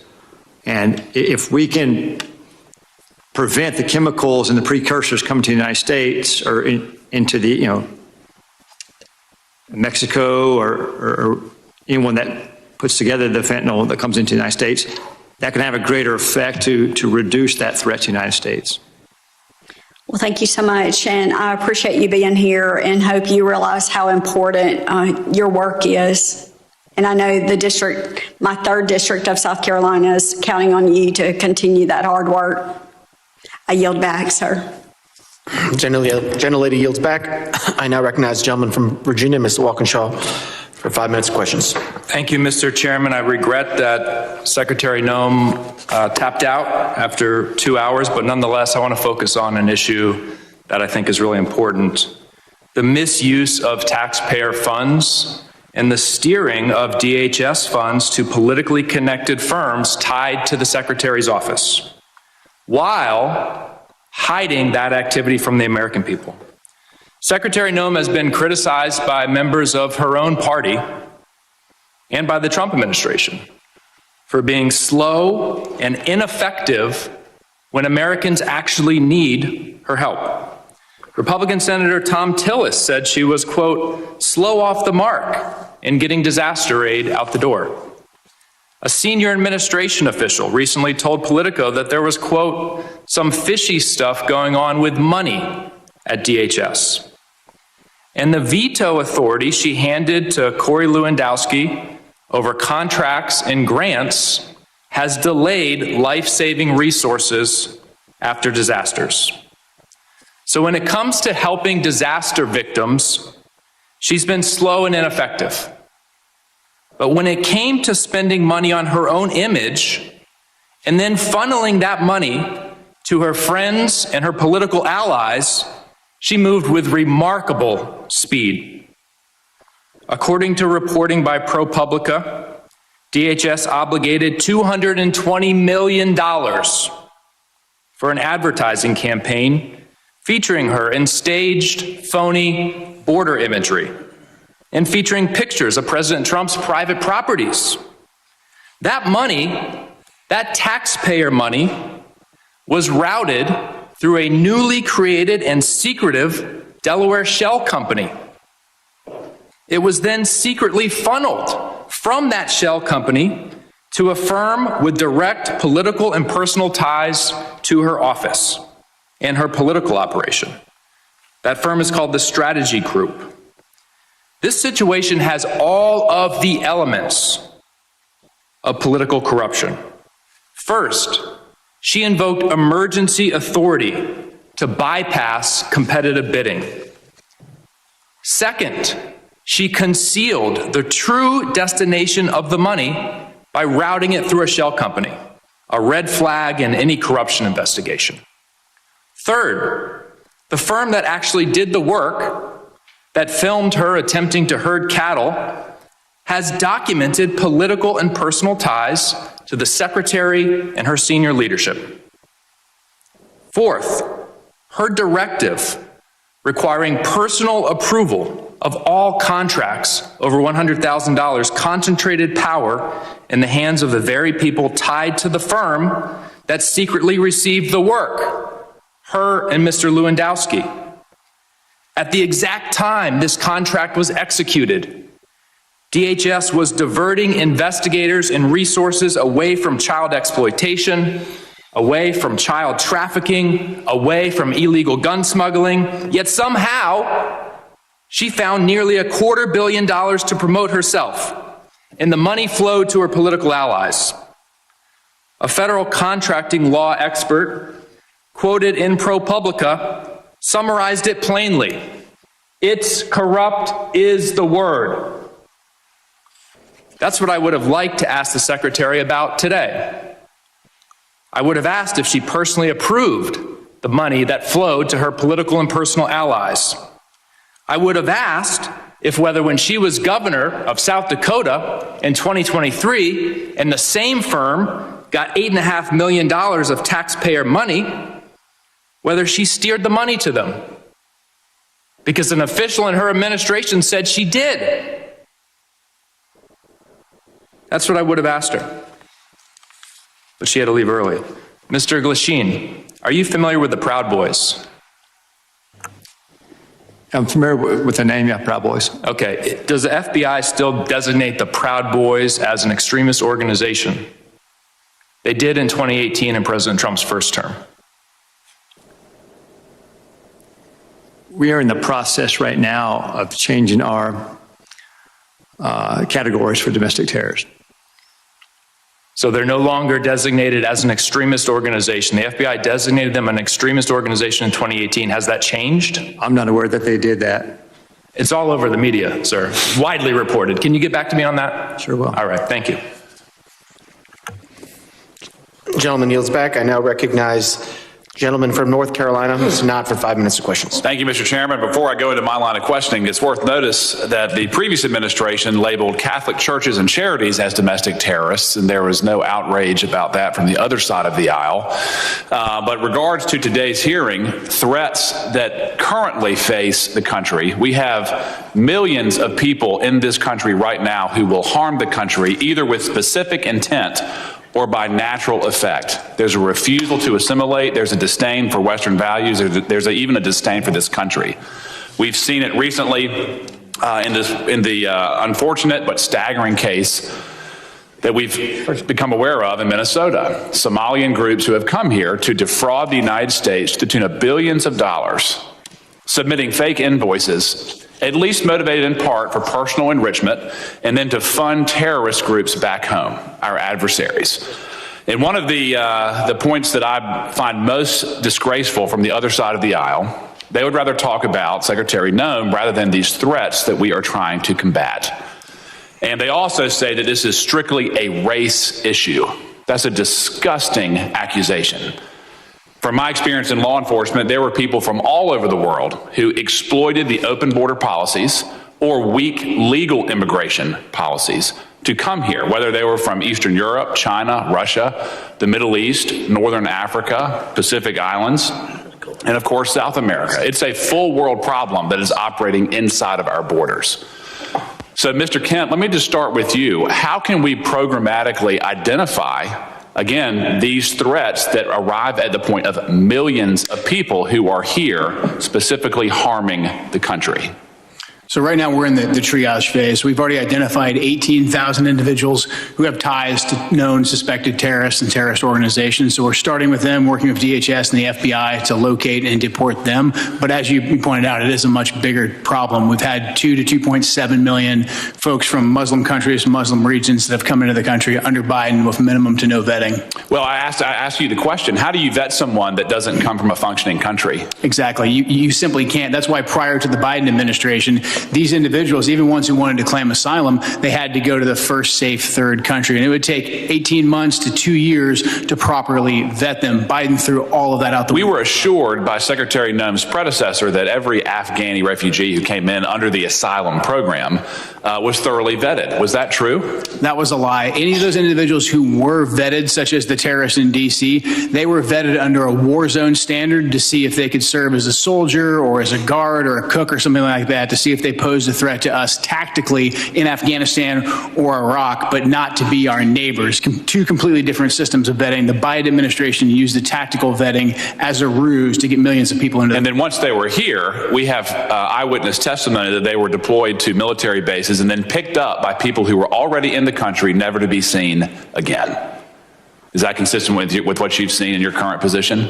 Absolutely. We're having a hard time running down where a lot of these individuals are. That's why we haven't been able to locate and deport all of them rapidly. What tools can we assist you with in identifying these self-radicalizing circles who are inside the country currently? One thing that I want to be sure that the people who are watching this know is that the shooter who committed the act of terrorism against the 2 National Guard members, he was radicalized here. Yeah.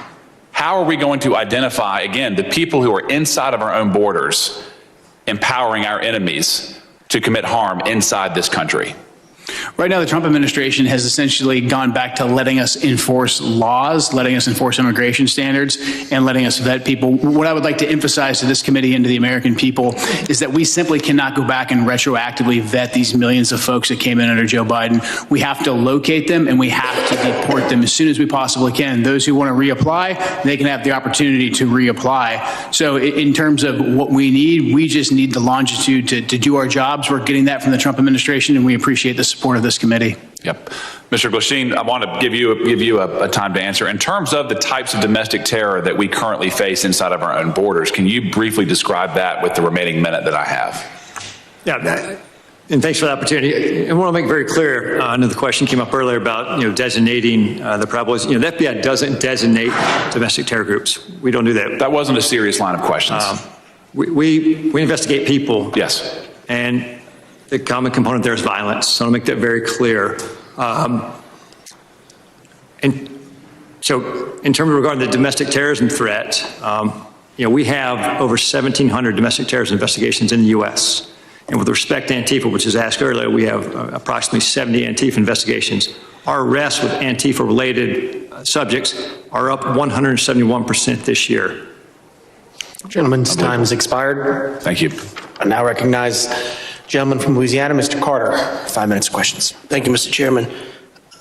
Thank you, witnesses, for being here. I represent the New Orleans region where we welcome partnership. We do not welcome occupation. What we're seeing unfold in our community is not public safety. It's a political stunt wrapped in badges, armored vehicles, and military uniforms. ICE and Border Patrol agents have descended into our community with no transparency and no meaningful coordination with local officials. The militarized forces who are not trained in our local laws, not trained in community-based de-escalation, and do not know our neighborhoods or our people. This is a recipe for disaster, confusion, and dangerous mistakes. Our communities are not a stage for political theater. If this administration wants to partner, then act like it. Share the plan, respect local law, and work with us, not around us. Unfortunately, Kristi Noem, our secretary, had to leave in the middle of a very important conversation to go and talk about dismantling FEMA, a discussion we'll have at another time that for the life of me, I simply can't understand why we would want to decentralize the Federal Emergency Management Agency, an agency that is needed more now than it was needed when it was first created, as natural disasters continue to happen more often than ever before in places it's never happened before. But nonetheless, if she were here, but she's not, I'll ask her chair. Secretary Noem, I recently stood with local elected leaders from the city of New Orleans and our mayor-elect, Helena Moreno, as they urged DHS agents to commit to transparency, due process protections, identifiable federal agents, safeguards against discriminatory enforcement, and humanitarian protections. I would ask her if she were here, but she isn't. Ma'am, will you commit your department to uphold these values during the current operation in Louisiana? Apparently they aren't doing that, but because I know both of you are capable of answering this question and are in fact civil servants that have demonstrated in your career that you do understand transparency, that you do understand the Constitution. So I'll ask you the question, do you think this request from our mayor-elect in New Orleans is a reasonable one? Is it reasonable to ask that agents commit to transparency, due process protections, identifiable agents, and safeguards against discriminatory enforcements? Yes or no? Do you think that's a reasonable ask? Yes or no? Is that reasonable? Sounds reasonable, yeah. Thank you. Do you think it's reasonable, sir? Sounds reasonable. Thank you. Secretary Noem, the masked officers you sent into the streets of New Orleans are attempting to arrest and abduct and detain anyone that looks like a migrant. I got to ask the question, what does a migrant look like? Do you know what a migrant looks like, sir? Yes. Can you define what a migrant looks like to you? I cannot. Thank you. Can you tell me what you think a migrant looks like? These are targeted raids. Can you tell me what they look like? Yeah, you have to stop them. You have to check their identification. Okay, but can you tell me, if you were describing to me as a new $50,000 bonused ICE agent, what does a migrant look like? You would stop and you would ask them for ID, and you'd be on an intelligence-driven operation, which is what these ICE raids are. They're intelligence. But if you were to say a guy's wearing a red shirt, you would say the guy's wearing a red shirt and a purple baseball hat. No one. You would be able to give that description. But can you give a description of what a migrant looks like? Can you give a description of what a migrant looks like? We need to deploy ICE officers to stop people and ask them, and they go on intelligence. I reclaim my time. You clearly don't want to answer my question, and that's unfortunate because the American people want to know these answers. We want to know. I've got a quick video I want to show before my time runs. Please. Look at this. This is a stunning video from Louisiana. You hear that woman cry out. She's a 23-year-old running down the street away from the masked agents who are chasing her, repeating that she is a U.S.-born citizen, saying, stop. This is a United States citizen who's running away from ICE agents who, when she gets to her house and her husband comes out, they stop the chase. They clearly weren't chasing her for that. They appear to have been doing something nefarious. You know why we can't tell the difference? Because they wear masks and they don't identify themselves as agents. That's a problem. Gentleman's time's expired. I recognize the gentleman from Tennessee, Mr. Van Epps, for 5 minutes of questions. Thank you, Mr. Chairman. Thank you to the Secretary and gentlemen. Thank you for being here today at this critical hearing. I'm honored to be here at my very first hearing as the newest member of Congress. And I've had the privilege to serve this country for over 20 years in uniform, first as an active duty U.S. Army helicopter pilot with service with the 160th Special Operations Aviation Regiment, and currently serving in the Tennessee Army National Guard. And I'm honored to continue the mission from a new post with this distinguished committee. To our witnesses today, allow me to begin by expressing my appreciation for the work you all do, for the work your teams do, the work that President Trump and this administration does to ensure the safety and security of our great nation. I have just a couple of questions focused on emerging AI-enabled threats. Adversaries are already using AI to identify exploitable vulnerabilities within systems and networks and generate cyber intrusion plans far faster than traditional cyber tools. Mr. Glasheen, sir, Foreign cyber actors are increasingly using AI to refine malware, automate phishing, and sift large volumes of stolen data. What additional cooperation or coordination between the FBI, DHS, and companies within the private sector would most improve early detection of AI-enabled intrusions? Or if you would just like to comment on this matter generally. No, I appreciate that opportunity. AI is a continued challenge right now. I think the relationships we have right now with government, private industry are strong right now with respect to any type of malware, ransomware. I think the CISA 2015 authorization that gives us the authorities, that's critical for the future success of that. And I think for the ongoing partnerships, I mean, the key piece here is that relationship with private sector, private industry. So we just continue to reinforce that. Thank you, sir. Director Kent, anything further you'd like to add on that from? No, AI is something we're closely monitoring. I mean, the ability for terrorists to breach language barriers and also to inspire people to conduct attacks and then give them AI-specific instructions, something we're monitoring carefully and very concerned about. Thank you, sir. Thank you both. I know you both spent your entire careers defending this country and greatly appreciate that, your service and sacrifice. Mr. Chairman, I yield back. Will the gentleman yield? Mr. Van Epps, can I have your time? Yes, sir. Mr. Kent, I want to talk to you a little bit about what we just had with Mr. Carter. I want to let you finish the answer about what an immigrant looks like, going back to my question, that there really is a wide variety of illegal immigration that has attacked this country. The gentleman yield to the gentleman? Yes, sir. Okay, so this is the correct time that the gentleman had left? Yes. Okay, the gentleman's recognized for the remainder of his time. If you want to finish your answer, I'd be happy to yield you the time. Thank you. He answered it. He said he didn't know. We've had 15 to 20 million illegals come into this country since Joe Biden took office. And so we have to stop individuals and we have to ask them for identification to determine if they are here legally. That's what you're seeing in those ICE raids.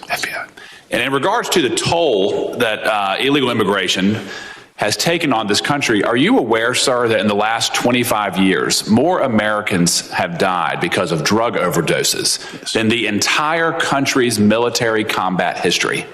Yes. 250 years of military casualties is about 10% less than the overall deaths of the last 25 years of drug overdoses.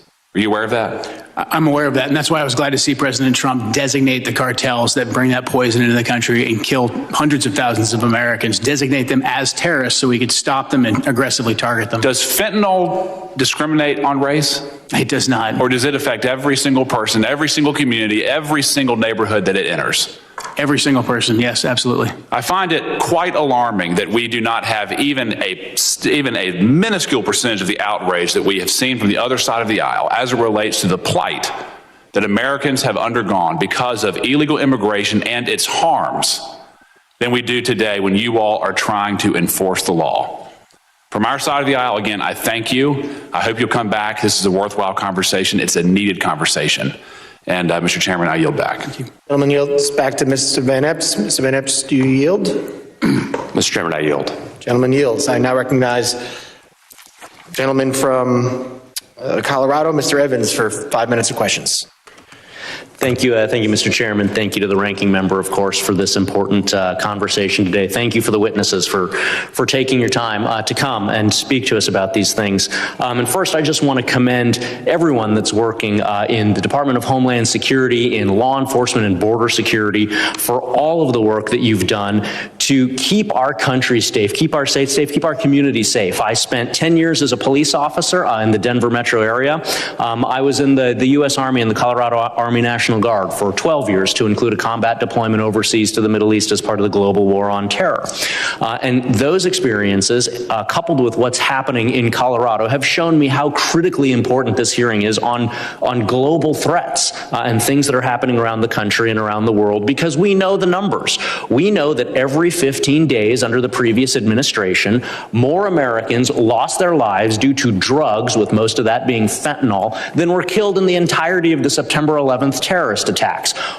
Somewhere around 400,000 Americans died under the previous administration as a result of the poison that's coming into our communities from these cartels, these organized criminals, these foreign terrorist organizations, and again, killing more people than Al-Qaeda could have ever dreamed of killing on American soil. And I saw it as a cop, I saw it as a soldier, and so I'm incredibly thankful for all of the work that's been done to secure our border and to crush these cartels, these criminals, these terrorist organizations.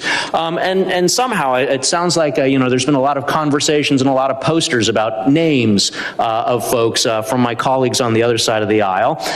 As cops, we all know this, we have what we call in cop slang the Book of the Dead, all of the bad things that you see as a cop. And so I don't have a poster up here because I don't want to traumatize the public with the things that I had to see and that my brothers and sisters had to see during my 10 years in law enforcement. But it's the names and faces of some of those 400,000 Americans who died as a result of this poison coming into our community, peddled by cartels and drug dealers and traffickers. And it's names. One of my constituents that was with me here on Capitol Hill earlier this year, Liz Hardy, lost a daughter, Brooke Hardy, to fentanyl. And so I'm going to say those names. And I'm going to remind folks that there are 400,000 other names out there of people who were killed by terrorists peddling this poison in our community. In Colorado, since 2020, Colorado has lost over 7,000 lives. At times, Colorado has had the second highest overdose rate of teenagers in the country. And so I am absolutely thrilled that we've been able to work together to secure the border and to go target these worst of the worst individuals here. And so to Director Kent, can you just talk about how cartels are adapting their drug and human trafficking methods in response to the new border security and the new focus and emphasis on getting these people out of our community? And what sort of resources do you need from Congress to continue disrupting? We all know action, reaction. We do something to keep Americans safe. The cartels react to that. What sort of things do you need from Congress so that we can continue to stay one step ahead and not have another 400,000 dead Americans? It's a great question. Because President Trump and Secretary Noem decisively secured the border, a lot of the fentanyl smuggling and drug smuggling is moving to the maritime environment on both coasts, whether that's in the Gulf of America, the Caribbean, or in the Pacific. So we're going to need a good deal more ISR, intelligence, surveillance, and reconnaissance platforms to cover that big and broad space so we can pick up these drug boats and take them off the battlefield. Thank you so much for that. So in addition to being a cop and a soldier for a combined 22 years, I am the only Latino from the Colorado delegation here in Washington, D.C. My district, 40% Hispanic. And so I am a little bit disappointed that the secretary left early because I wanted to make it clear that my Hispanic community also supports getting these drug dealers, these criminals out of our community because the Hispanic community suffers as well. But I also wanted to talk about, as we used to say in the military and law enforcement, you got to play the hand you're dealt, not the hand you wish you had. And the hand we're dealt right now is somewhere between 35 and 42% of the agriculture workforce in the United States are folks who are not here legally. And so as we're having this conversation around border security and deportations, I just wanted to have a little bit further exploration around how do we make sure that we protect our national security, because we know that national security starts with food security. If we can't eat, we can't do any of the other things that we're talking about here today. And so continuing that conversation around how we strike that appropriate balance to make sure that we are supporting our farmers and so many other industries with some of those numbers that I've mentioned. So I can see that my time has expired. Yield back to the chairman. Gentleman yields back, and I appreciate the members for being here. I now want to entertain any of those unanimous consents. Mr. Mayor, the gentlelady is recognized. Thank you. I ask unanimous consent to include into the record an article by ProPublica from October 16, 2025, entitled, "We found that more than 170 U.S. citizens have been held by immigration agents. They've been kicked, dragged, and detained for days." I'd also like to add an article by NBC News from December 7, 2025, entitled, "ICE has arrested nearly 75,000 people with no criminal records, data shows," and the letter that I sent on October 3rd requesting a meeting with Secretary Noem. Without objection. Can I do one more? I'd also ask for unanimous consent to enter into the record an article from USA Today, December 2nd, titled, "Trump Pardons Cocaine Kingpin Who Ruled Honduras." Without objection. Thank you. And last one, I'd like unanimous consent to be entered into the record, a letter dated today, December 11th, after the conversation with the Secretary, with dates of availability in order to be able to meet with Secretary Noem. Without objection. Thank you. Gentleman yields. Any other? Mr. Chairman, I ask unanimous consent to enter record. Gentleman's recognized. You know, we've heard over and over again that Border Patrol would only target those people that were, in fact, dangerous criminals. We've seen since the time in New Orleans that less than 1/3 of those have been detained have been criminals. I'd like to submit in the record this article by the AP, which demonstrates the statistics that clearly show that these agents aren't, in fact, going after hardened criminals, but people who look a certain way. Mr. Chairman, I have one other item that I'd like to also show over and over again. DHS will be targeting dangerous criminals. And here's a second article that demonstrates, in fact, that the people that they're picking up, many of which are, in fact, U.S. citizens because they look a certain way. The central theme that I'm offering in these unanimous consent articles is you cannot singularly identify a place or person of origin by the way they look. Our Constitution protects us from that. This is a gross miscarriage of justice. Without objection. Gentleman yields. Closing. Gentleman is recognized. Thank you, Mr. Chairman. Mr. Chairman, this secretary abandoned her duty to testify at this committee hearing, and refusing to answer our question is unprecedented. No other secretary, even those under threat of impeachment, have just gotten up and walked out of a hearing when nearly half the members haven't even asked questions. On one level, you can't be surprised because she's failed to answer our letters and other requests for information. Secretary Noem did not even want to appear at all today. To add insult to injury, I'm told that when she left, she did not leave the building. She went to the anteroom. Furthermore, to ostensibly go to a FEMA council meeting for 1 o'clock. I understand on good information that the FEMA council meeting was canceled. So there was no need for her to go. She was a liar with no respect for congressional oversight. She joined FBI Director Kash Patel in telling the U.S. House Committee on Homeland Security to pound sand by getting up and walking out in the middle of the hearing. We were told that she'd be here until 1 o'clock, but she left significantly early. This is embarrassing display from someone who can't take the heat, is disrespectful to the committee and the Constitution, the separation of powers. But again, what else can we expect from an administration led by a man who sicked a mob on the Capitol on January 6th?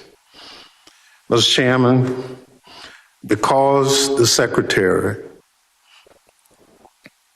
walked out of the hearing, I move that this committee subpoena Secretary Noem back to continue her testimony. Thank the gentleman. I yield back. The gentleman yields back. Mr. Chairman, I move to table the motion. Gentleman moves to table motion.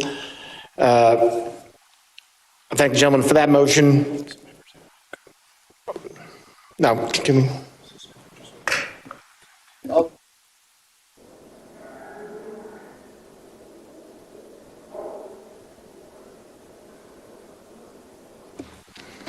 The hearing has ended. We will entertain the motion. I would like to excuse the witnesses and thank them so they don't have to wait around for the vote. First, also thank the Capitol Police for being here today and doing a great job, and thank the witnesses for being here today. The hearing is on worldwide threats. I'm sorry we didn't get to focus a lot on that today. As someone who's from New York, and 25th anniversary 9/11 is coming up, I thank you all for the work you're doing to keep us safe and make sure another 9/11 does not happen. The members of the committee may have some additional... Okay, we'll do it then, all right. The witnesses are excused.